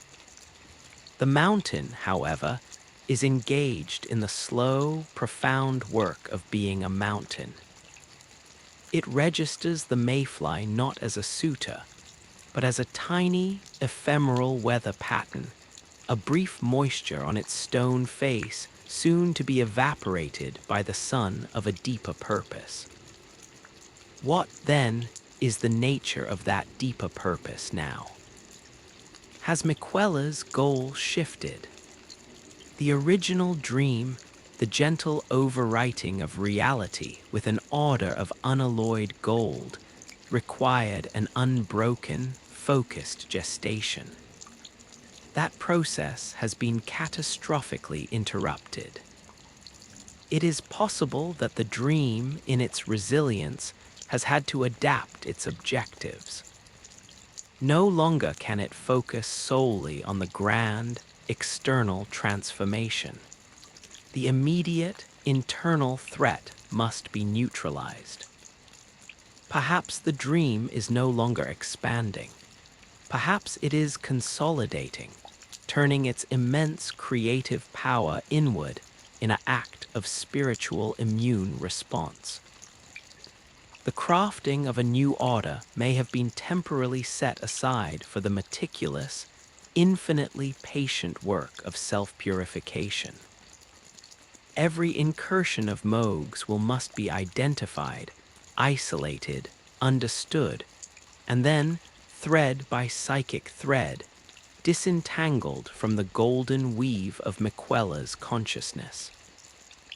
This is a task of unimaginable complexity. It is not like removing a stain, but like carefully separating two colors of yarn that have been knitted together into a single, tangled garment, without damaging the original pattern. In this light, the Haligtree's stagnation is not a failure, but a necessary state of conservation. The physical sanctuary is in a state of hibernation, its energies diverted, as it were, to support the dreamer's internal struggle. The tree's roots may be drawing up not just water, but a quieter, more defensive form of sustenance. A fortifying resolve from the very land, from the silent hopes of its inhabitants, sending it along the frayed, psychic connection to the cocoon as a kind of spiritual reinforcement. When a misbegotten hums its rumbling tune to a root, it is not just comforting the tree. It is, in a way, transmitting a low-frequency signal of solidarity, a vibration of "we are here," that travels through the mycelial network of shared suffering to the dreamer, reminding him of what he fights for. The love of the inhabitants has become a background nutrient, a slow drip feed of faith that sustains the dream's core identity against the violent, forced feeding of blood. This leads us to the most poignant and unresolved of all the threads, the bond between the twins. It is the axis upon which this entire silent conflict turns. Malenia's stillness is the most concentrated form of this supportive energy. She is not merely waiting, she is projecting. Her will, the same will that allowed her to shatter stars and hold back a god's wrath, is now focused into a beam of pure, undiluted connection. It is a lifeline thrown across the abyss of violation. One can imagine it not as a rope, but as a constant, silent tone, a single, perfect note of recognition and love that vibrates at the frequency of their shared origin.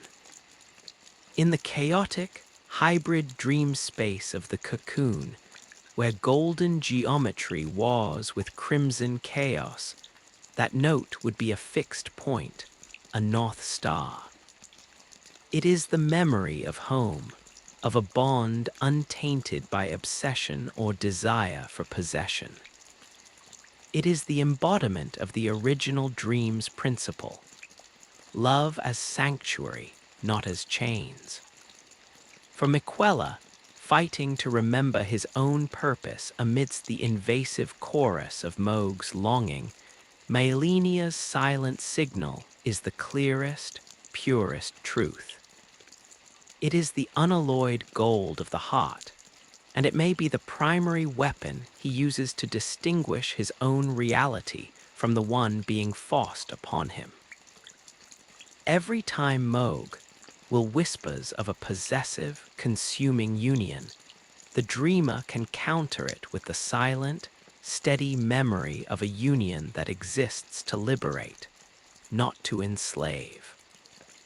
Yet this bond is also the greatest vulnerability. Moog's entire violation is, in a twisted sense, an attempt to replicate it, to insert himself into that sacred dyad. The blood he feeds the Cocoon is not just his own essence. It is laden with the concept of a bond formed through shared wounding, through the intimate exchange of vital fluid. He offers a dark mirror to Malenia's devotion. And in the dream logic, such potent symbolism cannot be simply ignored. It must be engaged with, understood, and ultimately rejected on a fundamental level. This is perhaps the central battle within the dream. Miquella defending the sanctity of his and Malenia's empathetic bond, from being redefined by Moog's paradigm of compulsive, sacrificial union. The outcome will determine not just who Miquella is when he awakens, but the very nature of the love that will underpin any order he might eventually bring forth. So the silence deepens and thickens and becomes a thing of layers. There is the surface silence of the Haligtree, a melancholy peace. Beneath that, the tense, watchful silence of its guardians. Deeper still, the roaring, crowded silence of Mogwin's bloody rituals. And at the very core, in the gilded prison beneath the earth, the dynamic, thunderous silence of a god's mind at war. A war fought not with roars, but with thoughts, not with blades, but with principles. A war where the territory is the soul itself, and the prize is the right to define what love and grace and order truly mean. The night is not over. The lullaby is caught in a loop, repeating its most sorrowful measure, waiting for a resolution that is as uncertain as the first, fragile light of a dawn that may be golden, may be crimson, or may be some terrible, beautiful, and heartbreaking shade in between. The scent of petrified sap deepens, becoming less a memory and more a presence, as if the air itself is slowly solidifying into a fragrant, translucent amber. Within this thickening atmosphere, even the light behaves differently. It no longer falls in clean shafts, but drifts in languid, golden motes, swirling in the imperceptible currents that sigh through the Haligtree's vast, hollow chambers. These motes catch on the edges of things, on the frayed hem of a clean-wrought knight's cloak, on the dewy eyelash of a sleeping albinoric, on the still, poised tip of Loretta's spectral lance, and cling there, glowing with a soft, persistent warmth, as if trying to imbue the waiting world with one final, lingering trace of the dreamer's fading vitality. It is a light that illuminates not for the purpose of seeing, but for the purpose of remembering. It highlights not forms, but absences, casting long, poignant shadows that are more real than the objects that throw them. In these shadows, the philosophy of unalloyed gold is tested to its utmost limit. The principle was one of active purity, a dynamic shield. But what happens to a shield when there is no longer an active wielder, only the memory of a defensive posture? It becomes a monument. The very substance of the Haligtree, the wood, the stone, the sap, continues to emanate a passive, residual resistance to outer influence.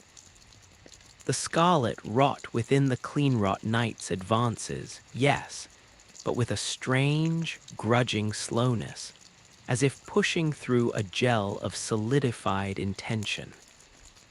The frenzied whispers of the three fingers, should they ever seep into these high branches, would likely find their maddening echoes dampened, muffled by the pervasive, sorrowful calm.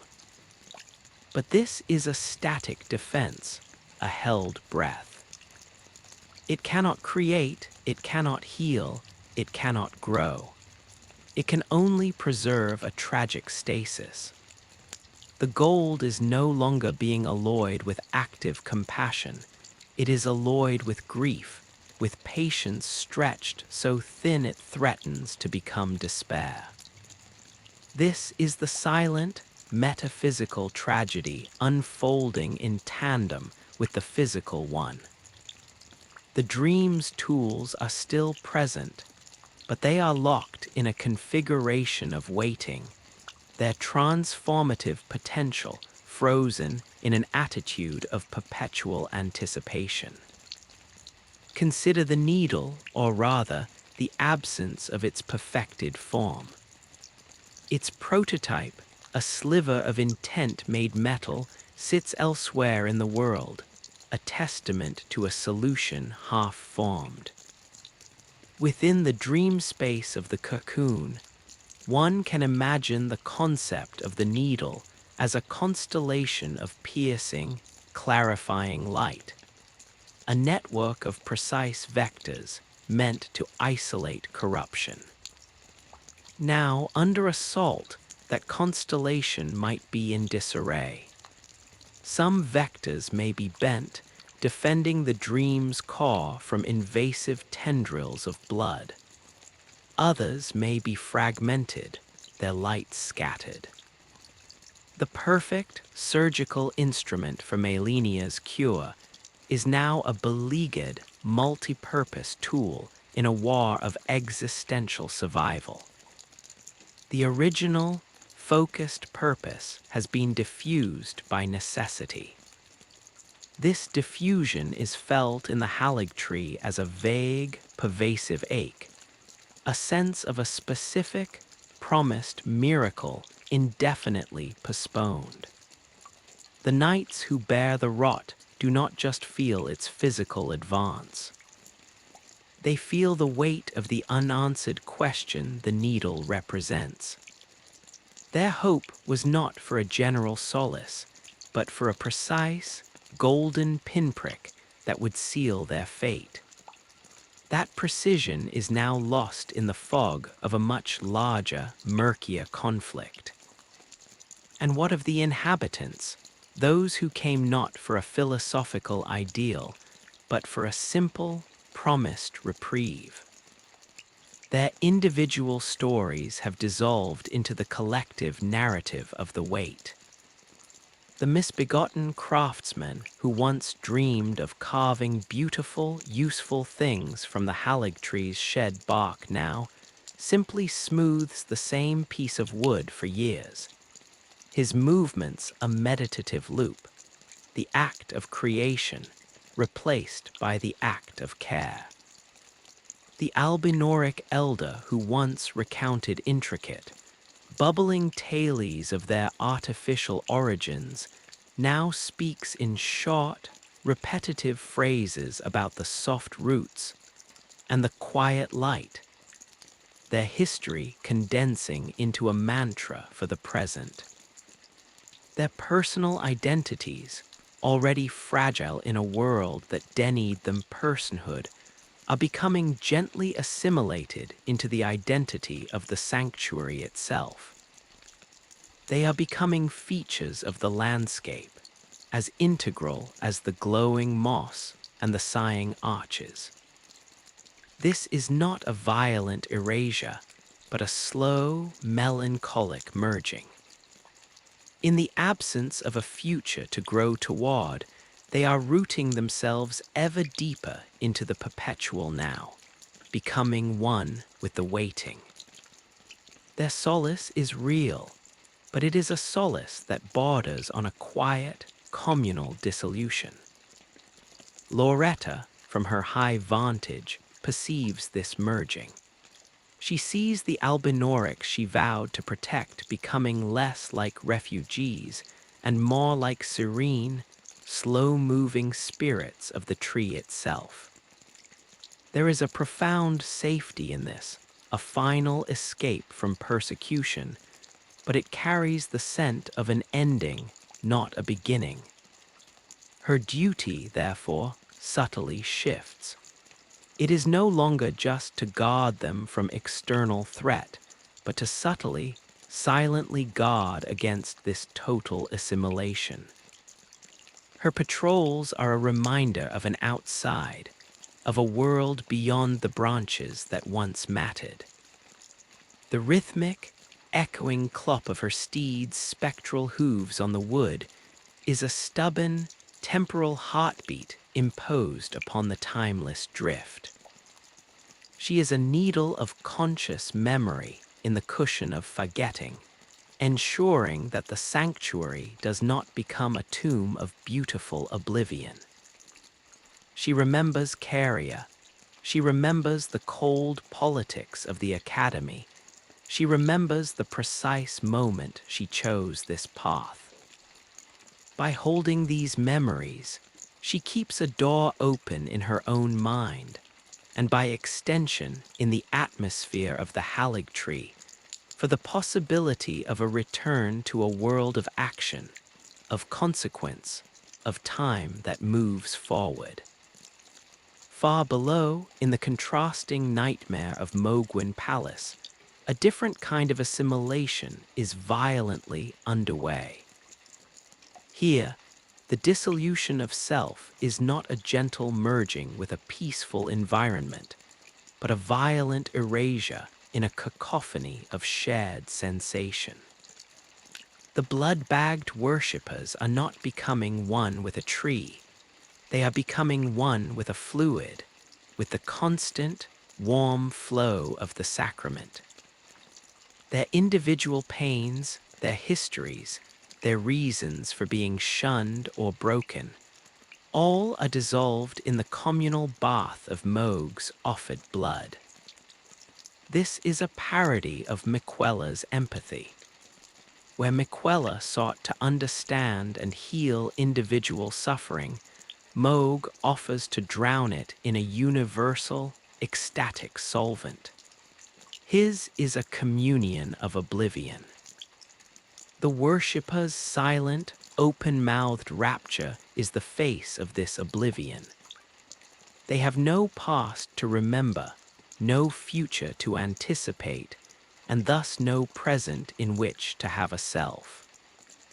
They are vessels for the present moment of the ritual, endlessly refilled and emptied. Moog, for all his power, is trapped in a similar, though more conscious, paradox. His entire existence is a reaction to his past, to the scorn, the imprisonment, the pain of being an omen. His desired future is a dynasty built upon the possession of Miquella. But the present he has created, this endless, bloody courtship, is a hollow, performative loop. He enacts the same rituals, whispers the same promises to the unresponsive Cocoon, interprets the same faint signs in a way that feeds his own narrative.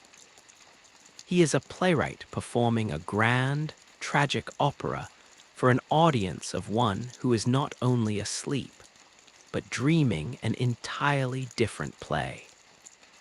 His loneliness is not alleviated by this. It is amplified, echoing back at him from the silent, gilded shell. The more blood he gives, the more profound the silence that follows becomes. His love, if it can be called that, is a shout into a well so deep the echo takes centuries to return. And when it does, it is not his own voice he hears, but the distorted, golden resonance of the dreamer's own, utterly foreign contemplation. Within the Cocoon, the war of timescales creates landscapes of surreal, timeless conflict. Imagine a region of the dream where a vast, crimson river of compulsion, a torrent of needful, grasping energy, attempts to carve a canyon through a plain of slowly crystallizing gold. The gold does not resist by throwing up a sudden wall. Instead, it responds with a patient, geological countermeasure. The river's banks begin to secrete a slow-forming, glassy silicate, not to block the flow, but to gradually, over eons of dreamtime, raise the entire riverbed, inch by imperceptible inch. The river continues to flow, furious and red, but its destructive, carving power is muted as it finds itself lifted higher and higher, until eventually it is flowing harmlessly across a plateau, its energy dissipated into the vast, golden sky. This is Miquella's strategic defense, not confrontation, but a kind of benevolent, strategic elevation, rendering the aggressive force inert by altering the very ground of engagement. Elsewhere, the concept of the formless mother's wounds as sacred openings meets the dream's principle of sanctuary as seamless whole. Where a jagged, bleeding fissure of desire tears open in the dream fabric, the edges do not remain raw. They are slowly, meticulously overgrown with a lace-like network of golden filaments, finer than spider silk, each strand carrying a tiny, repeating pattern of wholeness, of closure. The wound does not vanish. It is gradually embroidered over, transformed from a site of violation into a complex, beautiful scar, a testament to a trauma that has been integrated and healed, not ignored. The blood that wells from it is not rejected, but is slowly, patiently filtered through this living, golden lace, each drop examined, understood, and its aggressive, possessive intent gently dissolved until all that remains is the neutral essence of life force, which is then absorbed to feed the dream's own growth. This is empathy as an alchemical process, taking the base metal of violent obsession and, through unimaginable patience, transmuting it into a nutrient for compassion. But such processes are fragile. They require the dreamer's uninterrupted, focused will. And Moog's assault is not a single event. It is a continuous, rhythmic pressure. Each new sacrificial offering from Moog is like a fresh injection of dye into a clear, slow-moving river. It clouds the waters, introduces new, chaotic patterns that must be analyzed and neutralized. The dream must constantly adapt, its defensive algorithms growing ever more complex, its energy diverted from the grand work of world weaving to the intricate, exhausting work of psychic filtration. This is the true cost of the violation, not just the theft, but the endless taxation of the dream's creative potential.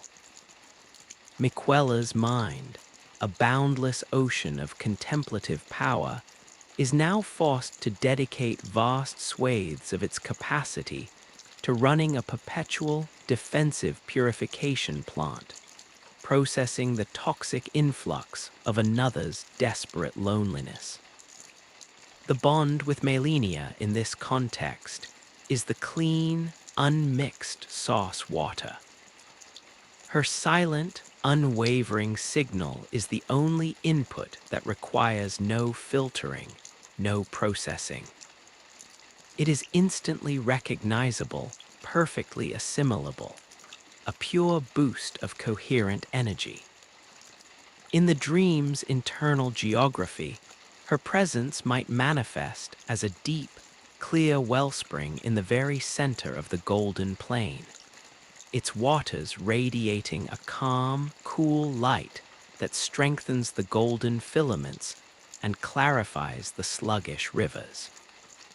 It is the touchstone of reality, the reminder of what unalloyed truly means, not a sterile purity, but a connection so fundamental and free of possessive need that it defines purity. Against the cacophonous, demanding chorus of Moog's blood hymn, malenia's silence is a single, perfect note that cancels dissonance simply by being sustained. It is possible that the dream's core, the irreducible Miquella-ness of it all, is now clustered around this internal representation of his sister, using her as both power source and philosophical anchor. To lose that connection or to have it corrupted would be the final, irrevocable defeat. And so, the systems of two realms, one of sorrowful light and one of ecstatic dark, are locked in a feedback loop of tragic interdependence. The Haligtree's stagnation provides the quiet, desperate faith that fuels malenia's signal. Malenia's signal sustains the core of Miquella's dream. Miquella's dream, in turn, maintains the passive, shielding aura that keeps the Haligtree in its state of melancholic preservation, even as it fights its internal war. Moog's palace, with its violent rituals, provides the constant pressure that forces the dream into its defensive, energy-consuming posture, preventing the rebirth of the active sanctuary. And Moog himself is driven by the lonely void created by the Golden Order's cruelty. a void he is trying to fill with the very being who represents that order's most beautiful, rejected alternative. It is a perfect, terrible circuit of cause and effect, a closed loop of pain and hope where every element is both antagonist and victim, sustainer and parasite. The world outside this loop continues its slow unraveling. The greater will's attention is distant, fractured. The frenzied flame gathers its chaotic strength in the deep places. The stars, holding their own ancient destinies, continue their slow turn. But in a very real sense, the most important battle for the soul of the lands between is not being fought over runes or thrones. It is being fought in this silent, gilded pocket of contested reality. The outcome will determine the metaphysical shape of a possible future. Will the principle that governs existence be one of empathetic, patient growth from within, or one of compulsive, sacrificial union imposed from without? Will salvation be a sanctuary one grows into, or ecstatic oblivion one is drowned in? The answers are being woven and unwoven, stitch by bloody stitch and thread by golden thread, in the dream of a sleeping child who wanted nothing more than to cure his sister, and in doing so, accidentally conceived of a universe. The weight of that conception of a universe born from a sibling's love hangs in the air not as a burden, but as a diffuse and tender gravity, pulling every thought and whispered prayer in the Haligtree toward its absent center. This gravity has a texture. It is the slight, constant pull one feels in the pit of the stomach when standing on the edge of a great height, not of fear, but of profound, almost spiritual vertigo. The sense of being connected to something vast and silent and deeply significant, even if one cannot see it. The inhabitants move under this invisible pull, their paths curving slightly, their rests taken in alcoves that seem to orient themselves, like the faces of flowers, toward the empty sanctum. It is as if the tree itself, in its sorrow, has become a colossal lodestone, and its people are iron filings arranged in patterns of quiet devotion. Their entire lives a slow, collective leaning into the hope that the magnetic heart might one day return and realign them all. In the deepest root chambers, where the misbegotten dwell, this gravity is most physically felt. The air is heavier, richer, saturated with the scent of damp soil and the ozone-like tang of slow, geological magic. Here, the walls are not wood or stone, but the living, breathing cortex of the Haligtree's most ancient roots, thick as city walls, their surfaces a tapestry of phosphorescent lichen and softly glowing fungal blooms. The misbegotten have carved no rooms here. They have simply found the spaces between the roots, the natural cathedrals formed where great, woody pillars diverge. Their homes are nests of dried, fragrant moss and woven, supple vines, arranged with an instinctual understanding of the roots' subtle energy flows. They sleep curled in the gentle hollows, their distorted forms cradled by the tree, and in their dreams, simple, wordless things of warm darkness and the sound of slow water. They sometimes feel echoes of the distant war. A dream of a sharp, red pain might cause one to whimper in its sleep, its clawed hand twitching. A surge of golden resolve from the faraway dreamer might make another sigh deeply, a faint, golden light flickering for a moment in its dark, liquid eyes. They are connected not by understanding, but by sympathy, by a shared language of primordial suffering and the hope for a gentler shape. Their low, rumbling hums, which fill these root halls day and night, are not songs but vibrations, an attempt to soothe the tree's ache, to resonate with the foundational frequency of the sanctuary, to become a living, breathing part of its structural integrity. In their simplicity, they may be the most effective priests of this stalled faith, their devotion a pure, animal certainty that the parent tree is in pain, and so they must comfort it. Higher up, where Loretta rides, the gravity manifests as a persistent, directional melancholy. The mist that coils through the upper boughs doesn't drift randomly. It streams in slow, silent rivers, flowing with a purpose toward the inner reaches, as if drawn by a silent inhalation from the heart of the tree. Loretta's spectral steed leaves no hoofprints, but its passage seems to momentarily part this river of mist, creating ephemeral wakes and eddies that glow with trapped, residual light. She has come to know the patterns of this flow, to read in its speed and density the subtle health of the dream. A day when the mist moves sluggishly, hanging in thick, opaque banks, speaks of a dream under particular strain, its energies turned fully inward. A day when it flows more freely, almost eagerly, might indicate a moment of respite or a surge of strength from the dreamer.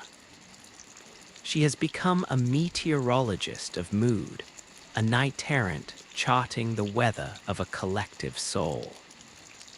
Her lance, when held at rest, often points unbidden toward the sanctum, the blade aligning with the invisible lines of force like a compass needle finding true north. It is not a conscious act. It is the metal itself, perhaps forged with some forgotten carrion alloy sensitive to lunar and spiritual tides, responding to the profound pull of the missing god. This silent guidance is her only map. She has long since stopped consulting charts of the physical layout. The gravity of the dream guides her patrols, leading her along paths where the pull is strongest, where the need for a reminder of vigilant, conscious presence is most acute.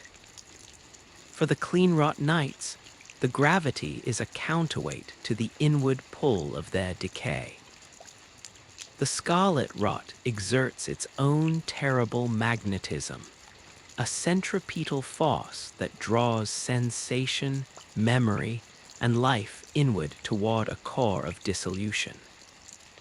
It is a gravity of entropy. Their loyalty to Miquella, their fixation on the empty sanctum, is the centrifugal force that fights it, a tether to a point outside themselves, a reason to keep their form oriented outward, to ground their crumbling selves in a purpose larger than their own consumption. You can see it in their stances. They do not simply stand. They are braced, one foot slightly forward, their weight leaning against the inward drag of their affliction, their helmeted gazes turned unflinchingly toward the hollow where their lord's heart should be. The golden filigree on their armor, once bright, is now dull, but in certain lights, when the mist parts just so, it will catch a gleam not from any external source, but as if reacting to the distant, struggling pulse of the dream. It is a faint, answering glow, a whisper of "we are still here, we are still yours."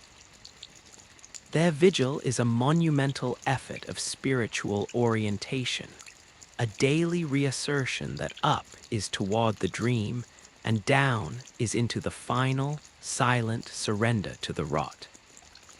The slow petrification of their limbs is, in a grim way, a victory. It is their bodies becoming permanent monuments to that outward orientation. Stone sentinels forever leaning into the hope of a returning dawn. And in the profane depths of Mogwin, the gravity is a sickening, seductive vortex. It does not pull gently, it drags. The very stones of the palace seem to slope imperceptibly toward the altar room, as if the entire cavern is a funnel draining into that central point of obsession. The rivers of blood do not flow by chance.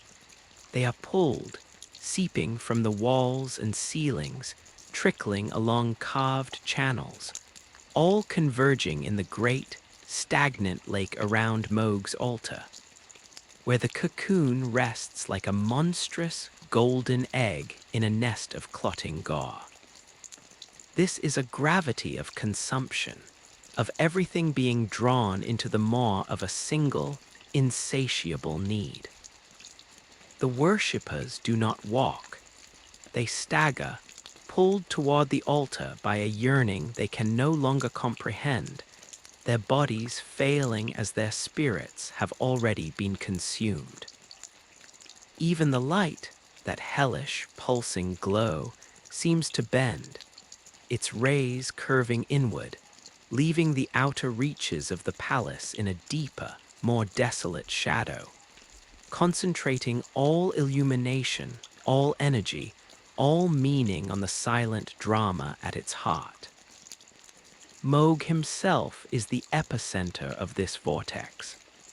His massive form is not just kneeling, he is sunk, as if the weight of his desire has physically pressed him into the stone. The tendrils of blood that connect him to his followers, to his palace, and most importantly, to the cocoon, are not merely conduits. They are the visible lines of this gravitational field, taut cables of craving. He is a black hole of loneliness, and everything in his realm orbits him, destined to be drawn in and crushed into the singularity of his desire. His interpretation of the cocoon's faint pulses is a product of this warped gravity.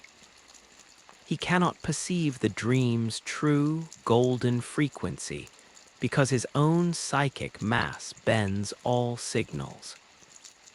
A surge of defensive energy from Miquella, a desperate push against the invasion, reaches Mog's perception as a tremor of awakening passion.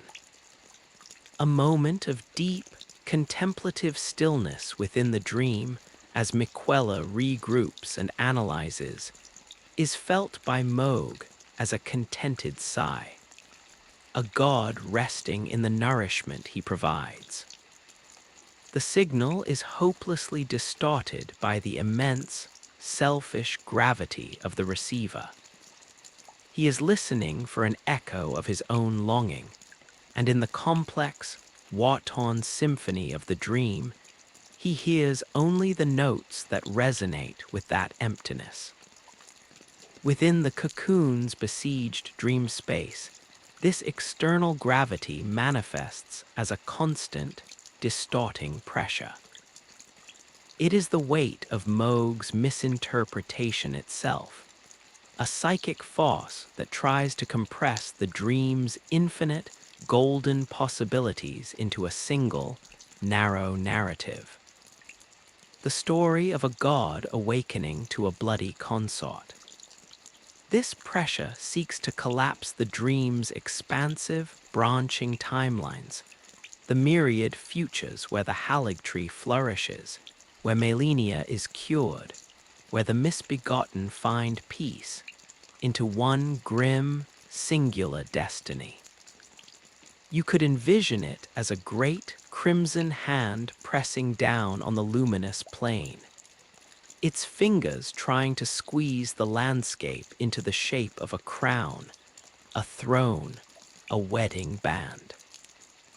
Miquella's defense is to make the dream itself resistant to this compression.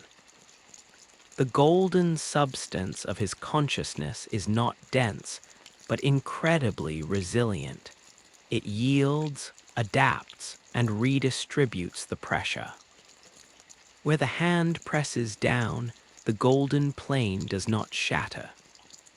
Instead, it develops a complex, honeycombed structure beneath the surface, a fractal network of support that spreads the weight across a vast, invisible area. The pressure is not negated, but it is diffused, its power to dictate a single outcome dissipated into 1,000 minor stresses that the dream's ecosystem can withstand. This internal resistance has a cost, paid in the currency of time and clarity. The dream's original vision was crystalline, a perfect, multifaceted gem of intent. Now, under this eternal, uneven pressure, facets are stressed. Some potential futures, once bright and clear, have grown cloudy, their details blurred. The specific, golden hue of the light that was to cure the scarlet rot has dimmed slightly, its precise frequency muddied by the constant need to reinforce structural integrity against the crimson weight. The dream is becoming less a blueprint for a specific new world, and more a fortress designed to survive a siege. Its beauty is now the beauty of a massively complex, Baroque architecture of defense, buttresses of conceptual gold, flying arches of empathetic logic, vaulted ceilings woven from threads of silent communion with malenia. It is breathtaking in its complexity, but it is a complexity born of desperation, a labyrinth built to protect a treasure that is, itself, the simple idea of a safe and gentle tomorrow. This shift from blueprint to fortress is the most profound change of all. Miquella, the ultimate empath, is being forced to become something he never wished to be, a defender, a warrior in the realm of ideas. His compassion, which sought to understand and heal all pain, must now learn to recognize and reject a pain that seeks only to consume and assimilate. This is a terrible lesson for such a consciousness. We can imagine moments within the dream where a tendril of Moog's blood memory, a shard of the omen childhood torment, the visceral, crushing loneliness of the underground prisons, brushes against the dreamer's awareness. The instinctual, overwhelming response would be a wave of pity, a golden urge to reach out and heal that ancient wound. But to do so would be to open a conduit for the very force that carries that memory. So the dream must perform a heartbreaking operation. It must acknowledge the pain, even feel its echo, and then, with deliberate, sorrowful firmness, wall it off, isolate it behind barriers of unalloyed gold. It is empathy forced to wear armor, compassion learning the art of quarantine. This internal conflict between the desire to heal even the attacker and the necessity of self-preservation may be the most agonizing front in the entire war. It forces the dream to alloy its pure gold with the cold, hard metal of tragic necessity. Yet, through it all, the core melody, the note from malenia, remains unchanged. It is the dream's tuning fork, the absolute standard against which all other signals are measured. In the fortress of the mind, it is the central keep, the innermost sanctum that has never been breached. Its frequency is the definition of unalloyed for Miquella. It is love without demand, presence without possession, strength that exists only to protect, never to claim. Against the crushing, possessive gravity of Moog's desire, malenia's silent signal is a levitating force, an anti-gravity of pure being. It does not push back, it simply is, and in its unwavering existence, it creates a space where the crushing weight cannot fully take hold. In the dream's internal landscape, the area around this signal might be a sphere of perfect, weightless calm, a pocket of the original, pre-violation dream. Here, the light is the clearest gold, the geometry is flawless, and the air hums with the pure potential of a cure yet to be administered. This sphere is both sanctuary and power source. From here, Miquella draws the strength to maintain the vast, defensive fortress. From here, he remembers what he is fighting for, not just what he is fighting against. The silence, then, is not a vacuum. It is a plenum, a space utterly full of competing forces held in a trembling, excruciating balance. It is the silence of a scale that will not tip, of a chord that is neither major nor minor, but hangs in a sustained, unresolved dissonance that the ear strains to hear resolve. The golden dream and the crimson nightmare are not mixing. They are pressed against each other, their boundaries a seething, active front where reality itself is being negotiated. The inhabitants of the Haligtree, in their quiet devotion, are the unknowing custodians of one side of this front. The wretched chorus of Mogwin is the fevered anthem of the other. And in the center, sleeping in a prison of his own making that has become a prison of another's design, a child god dreams on, his infinite mind a universe-sized loom where the fabric of a possible future is being woven, torn by invasive threads, and rewoven again, in a cycle that has lasted for ages and may last for ages more. The story is not of an ending, but of an eternal, exquisite, and heartbreaking present tense, where every moment is simultaneously a defeat and a victory, a decay and a preservation, a whispered prayer and a silent, unwavering answer that has not yet found the form of a sound.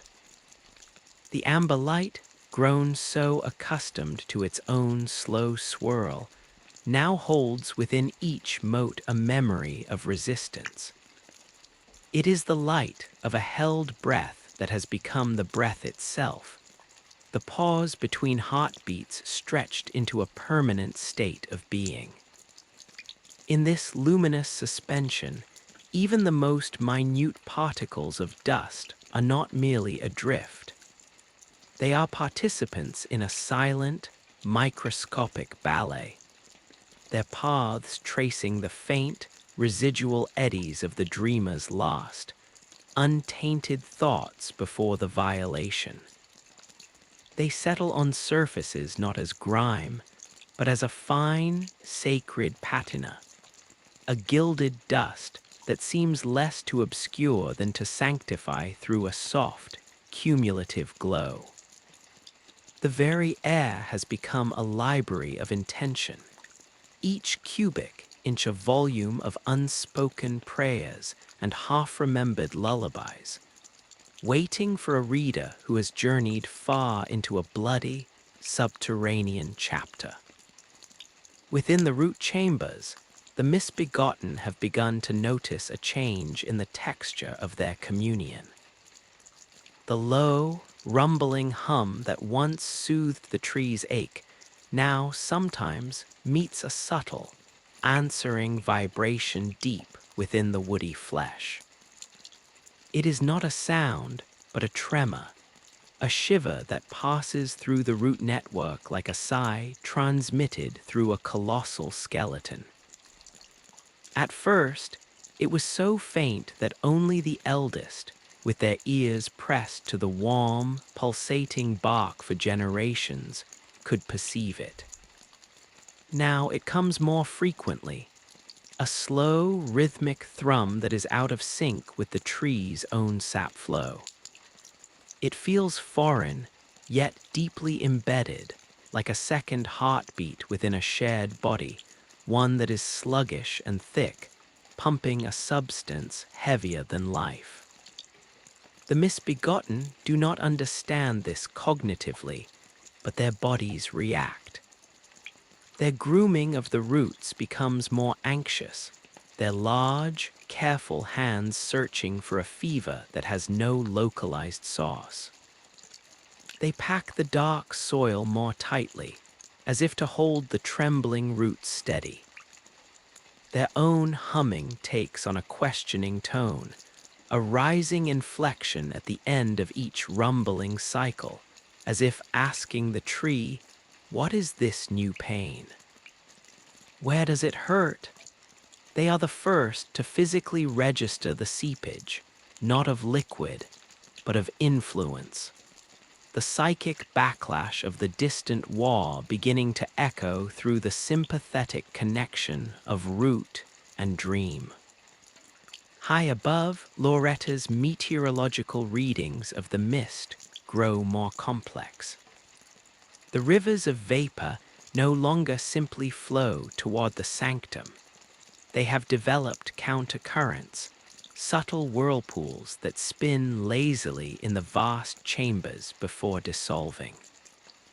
Some days the mist carries a new, faint scent beneath the petrified sap, a dry, metallic odor like old copper or a sword left in the rain. It is the ghost of blood, carried not on the wind, but on the currents of entangled fate. Her spectral steed, once a creature of serene, blue certainty, now occasionally shies at nothing, its hooves flickering with unstable light when they pass through a particularly dense bank of this tainted fog. Loretta herself feels it as a tightening in her spirit, a cold knot forming in the place where her mortal heart once beat. It is the sensation of a bond, the bond all in the Haligtree share with the dream being tested, being pulled taut from a direction that is not merely absent, but actively opposing. Her patrols become more than mapping. They become a form of spiritual sonar. She rides the length of a great branch, her entire being attuned to the quality of the silence, listening for cracks in the harmonic stillness, for the introduction of a new, dissonant frequency into the Haligtree's sacred chord.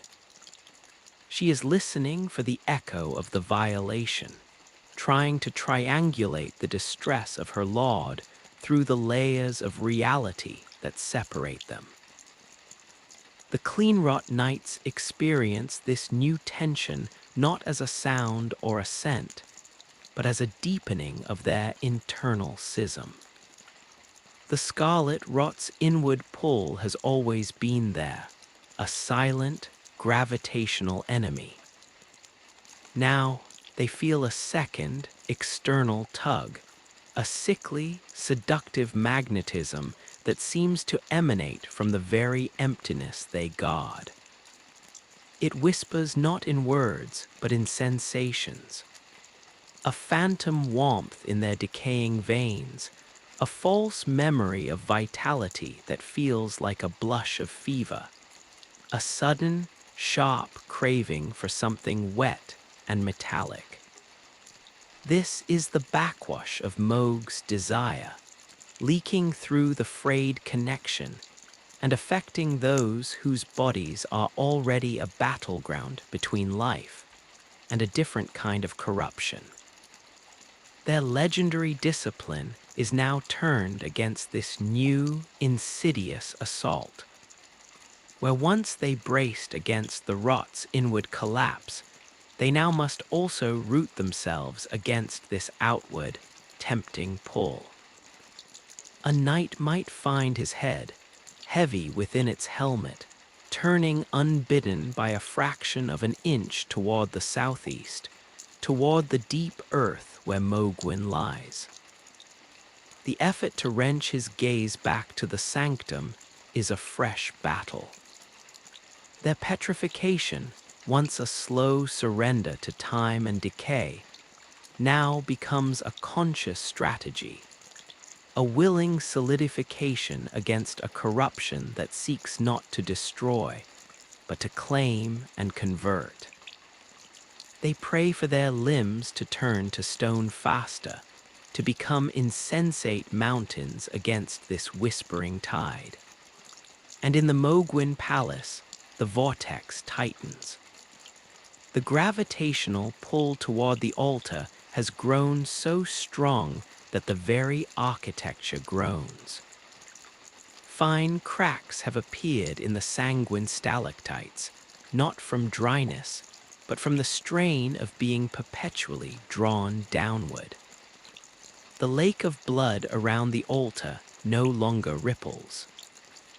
It swirls in a slow, constant whirlpool, its center directly beneath the violated cocoon. Moog has ceased his periodic rises for sacrifice.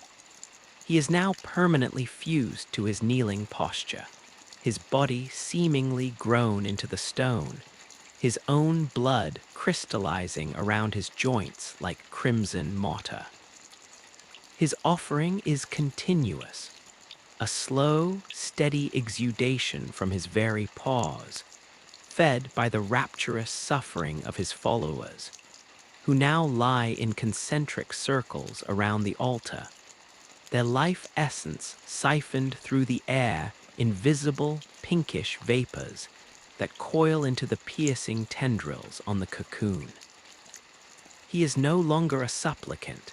He is becoming a fixture, a vital organ in a ritual that has consumed its own celebrant. His consciousness, once a roaring flame of ambition, is now a narrow, focused beam, a laser of need directed entirely at the golden shell. He has stopped interpreting the pulses, he is willing them. Each throb of his own heart is a command sent along the bloody conduits. Awaken, awaken, awaken to me. Within the cocoon, the pressure has transformed from a hand into a world. The dream space is no longer a plane under siege, but a planet caught in the atmosphere of a hostile star. The crimson influence is no longer merely an invading army. It has become the sky itself, a boiling, oppressive firmament that presses down with the weight of an ocean of need. The golden defenses have risen to meet it. What were honeycombed structures are now vast, continent-spanning geodesic domes of conceptual gold, holding aloft a manufactured, inner sky of pure, stable light. The dream has been forced to become a closed ecosystem, a terrarium of perfect intention sealed against a toxic exterior. The original, expansive dream of transforming the outside world has been, for now, utterly abandoned. The entire creative force of Miquella's mind is dedicated to maintaining this perfect, sealed interiority, the sanctum sanctorum of the self. Within this sealed world, the processes of empathy have become hyper-evolved, terrifyingly precise. The invading concepts from Moog's psyche are no longer simply isolated. They are subjected to an exhaustive, compassionate autopsy. A single tendril of compulsive yearning, once walled off, is now placed in a kind of metaphysical quarantine field, a sphere of still, clear gold. Within this sphere, the yearning is allowed to play out its entire tragic logic. It manifests as a phantom Moog, not the Lord of Blood, but the buried omen child, reaching for a light it cannot see. The dream observes. It feels the child's loneliness, its fear, its raw, unformed want. It understands the origin of the monster. This understanding is then meticulously recorded, not as data, but as a symphony of sorrow, a piece of music so heartbreakingly specific that to hear it would be to know Moog utterly. This symphony is then, with infinite gentleness, thanked for revealing its truth, and then, note by note, dissolved into harmless, ambient melancholy. A sadness that becomes just another weather pattern in the dream's internal climate, devoid of its possessive hook. This is empathy as a form of ultra-sophisticated violence, the violence of being completely, utterly understood, and in that understanding, disarmed of one's power to harm. It is love weaponized into the ultimate deconstruction of hate. But the source of these invasions is endless. For every strand of longing dissolved, Moog's desperate reality pumps forth 100 more. The dream's closed ecosystem is under constant osmotic pressure. The golden domes develop stress fractures that must be instantly repaired by weaving new threads of intent, threads drawn from the memory of specific, cherished moments. The feel of sunlight on the Haligtree's first leaf, the sound of Malenia's sword being sheathed after a battle fought for defense, not conquest, the trusting gaze of an albinoric child. These memories are the raw material for the dream's fortifications, and their constant use is a slow erosion of the dreamer's past. To hold the present secure, Miquella must cannibalize his own history, turning perfect memories into functional mortar. It is a silent, desperate trade, the preservation of a future possibility at the cost of the past's vivid clarity. And through it all, the signal from Malenia does not merely persist, it intensifies. In the sealed world of the dream, it is the sun. It does not warm, for the dream has moved beyond temperature. It defines. Its light is the absolute standard of orientation. In its glow, the difference between gold that is unalloyed, free, compassionate, autonomous, and gold that is merely pure, sterile, isolated, static becomes starkly clear. The dream's defensive structures, for all their majesty, risk becoming the latter a perfect, dead crystal. Malenia's presence is the reminder that gold must be for something, for someone. Her silent note is the vibration of purpose. It prevents the sanctuary from becoming a tomb by insisting, without words, on the existence of the sister outside, the world outside, the need outside. It is the needle that prevents the dream from closing in on itself completely, that maintains a tiny, perfect aperture through which the concept of other can still enter, not as a threat, but as a reason to be. This aperture is both the dream's greatest vulnerability and its only hope for ultimate victory. For if the dream is entirely sealed, it becomes a beautiful, eternal prison. It can withstand Moog forever, but it can never fulfill its original purpose. It can never reach out to cure malenia, to shelter the misbegotten, to grow into a new order. The signal from malenia, by maintaining that connection to an external reality of love, keeps the dream oriented toward an outside. It ensures that the fortress, for all its walls, still has a gate, and that the gate, though locked and barred from within, still has a keyhole. And on the other side of that keyhole, malenia waits, not with a key of metal, but with a key of unwavering being. Her stillness is not passive. It is the application of immense pressure on that keyhole, not to break it down, but to remind the lock of its true shape. The silence now is the sound of two immense, opposing realities grinding against each other along the seam of a single, sleeping consciousness. It is the groan of tectonic plates made of hope and hunger. In the Haligtree, it is heard as a deepening, resonant hum in the wood, a sound felt in the teeth and bones. In Mogwin, it is the ever-rising pitch of the blood vortex's whine, a sound that is driving the remaining worshippers completely mindless.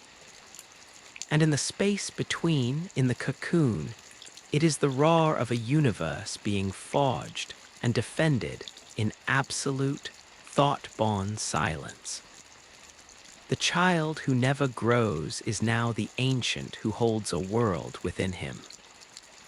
The brother who sought a cure is now a god defending the principle of healing against a force that defines love as consumption.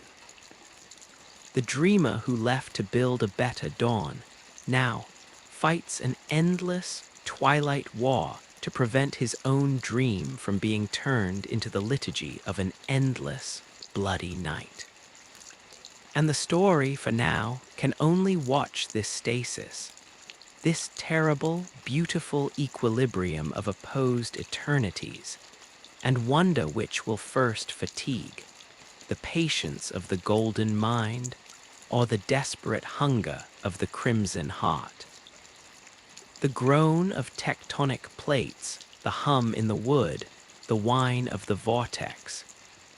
These are not the sounds of conclusion, but of a tension so profound it has become the fundamental note of existence in these twinned, tragic realms. This is the music of the stalemate, a symphony without resolution, where the final chord is perpetually deferred, hanging in the air like a promise that has forgotten how to be fulfilled.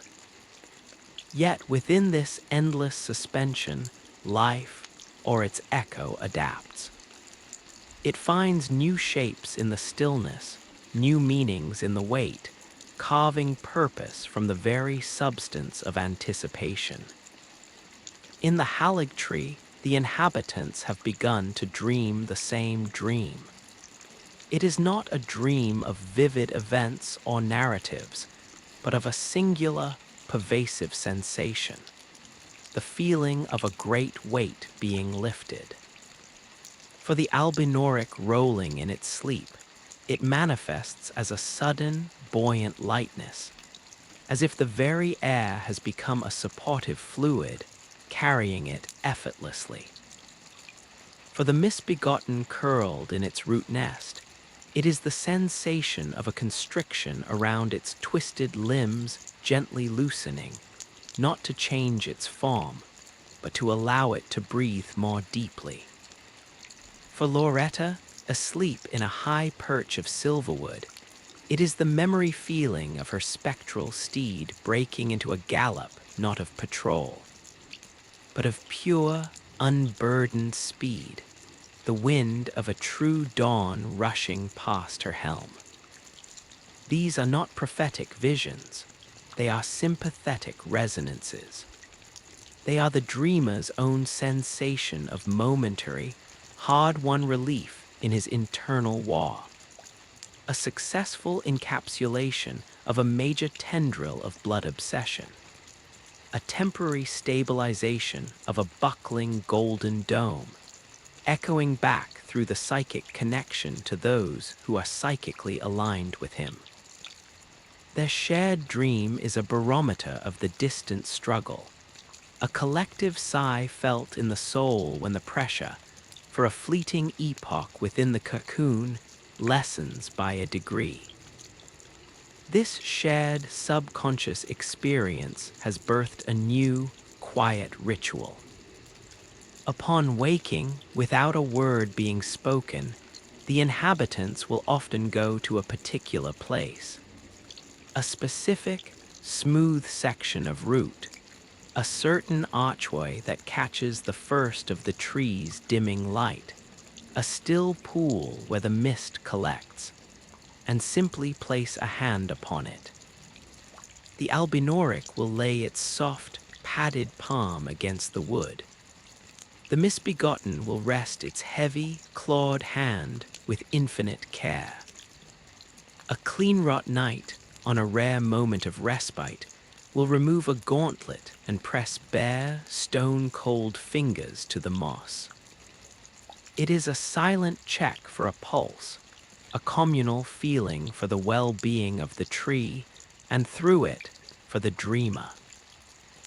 They are listening with their skin, their spirits attuned to the quality of the silence, seeking confirmation of the relief they felt in sleep. When the wood feels merely cool and still, they go about their duties with a renewed, solemn diligence. When, on rare occasions, it seems to thrum with a faint, warm vibration, a direct echo of a golden victory in the dream war, a subtle shift passes through the sanctuary. The mist might seem to glow a fraction brighter, the dripping sap might chime as it falls. It is a day of unspoken, fragile celebration, a confirmation that the heart, though far away, still beats and still fights.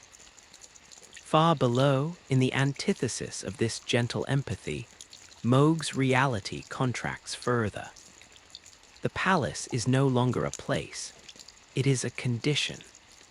The few sanguine nobles who have not dissolved entirely into the ritual now move like automata, their revels stripped of even the pretense of joy, becoming stark, violent movements performed at strict intervals, a ghastly clockwork of devotion. Their shrieks have flattened into toneless, ritualistic cries, as empty of true feeling as the clang of a bell. The blood-bagged worshippers are little more than living, breathing sacks of fluid, their individual essences so thoroughly siphoned that they are now biological features of the palace, like weeping walls or pulsing floor tiles. The vortex's gravity has achieved a terrible perfection. Nothing moves unless drawn toward the altar. Dust, spilled blood, fragments of broken crystal, all slide along the sloping floors in infinitesimally slow but constant motion, gathering in the grisly lake. The palace is not decaying, it is crystallizing into a perfect, static expression of single-minded desire. It is becoming a prayer frozen in mid-utterance, a scream captured in amber. Moog, at its center, is the frozen tongue of that scream. His physical form is now more mineral than flesh, a magnificent, terrifying sculpture of blood crystal and horn and ambition. Only his eyes, deep within the shadow of his helm, retain a liquid, burning life.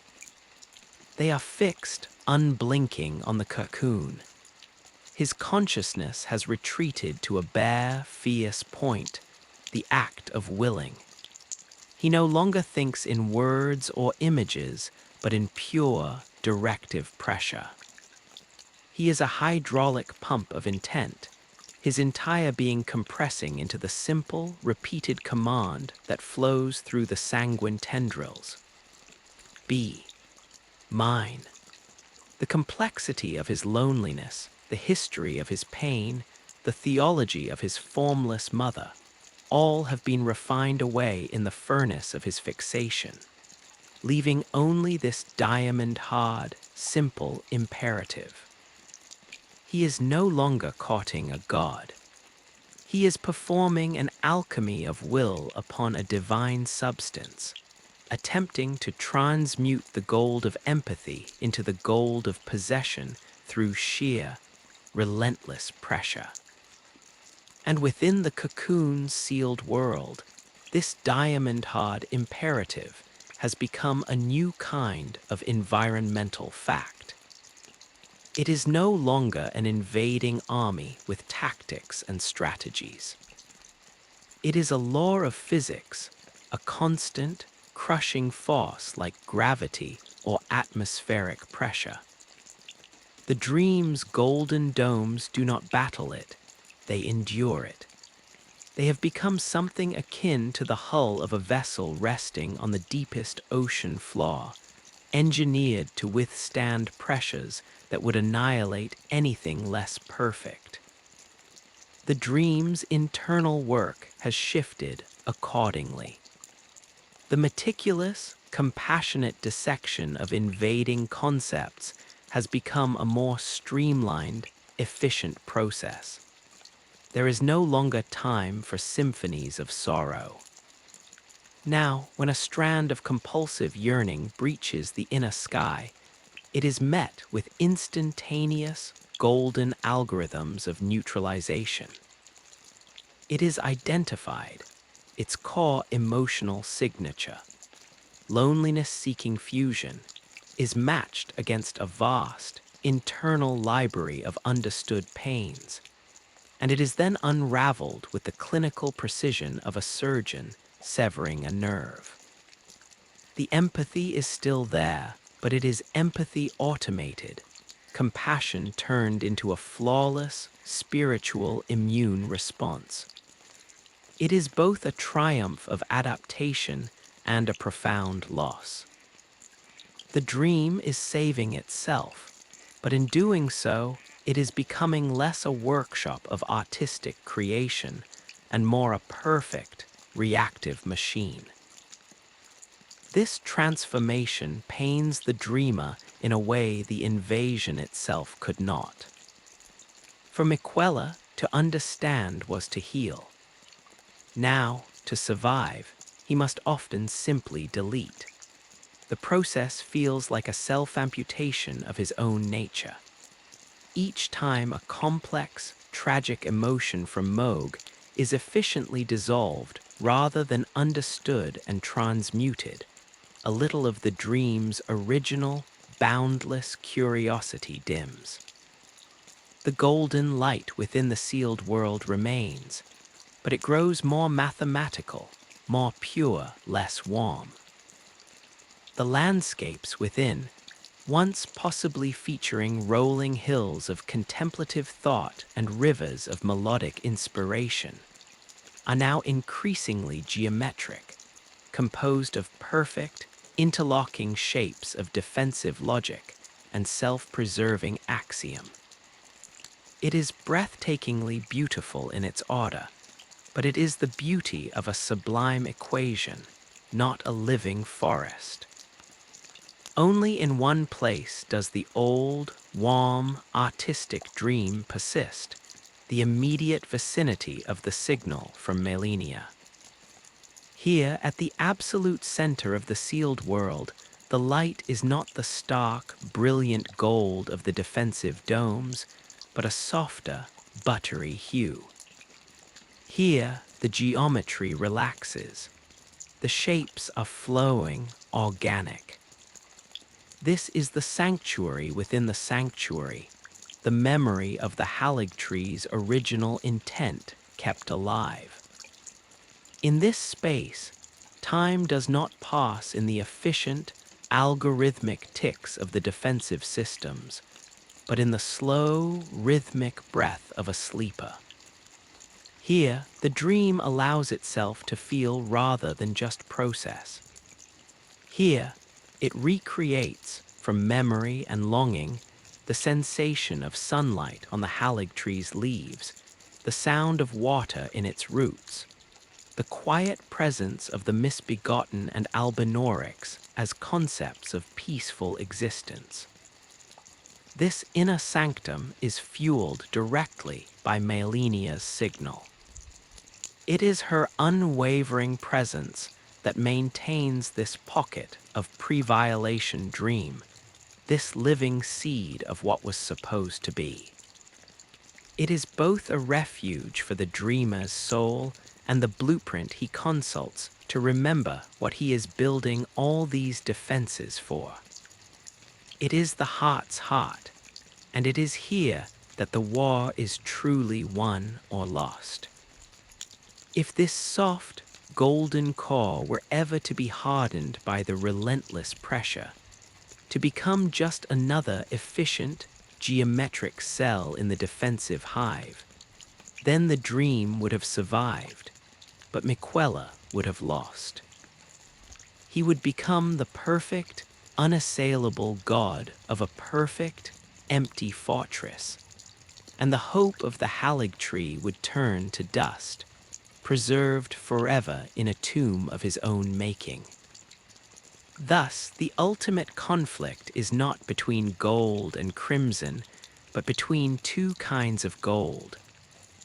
The gold of the fortress, pure, static, unassailable, and the gold of the seed, living, growing, vulnerable. The entire, vast, silent war is now the story of the fortress protecting the seed. The algorithmic defenses, the dissolving beams, the geodesic domes, all exist to create a space where that small, soft, living core of the original dream can persist unchanged. Malenia's signal is the sunlight that allows that seed to remain a seed and not fossilize. Her stillness in the physical world is the anchor that prevents the dream from drifting entirely into the cold, logical void of perfect defense. And so the balance holds, but it is a balance that changes everything it touches.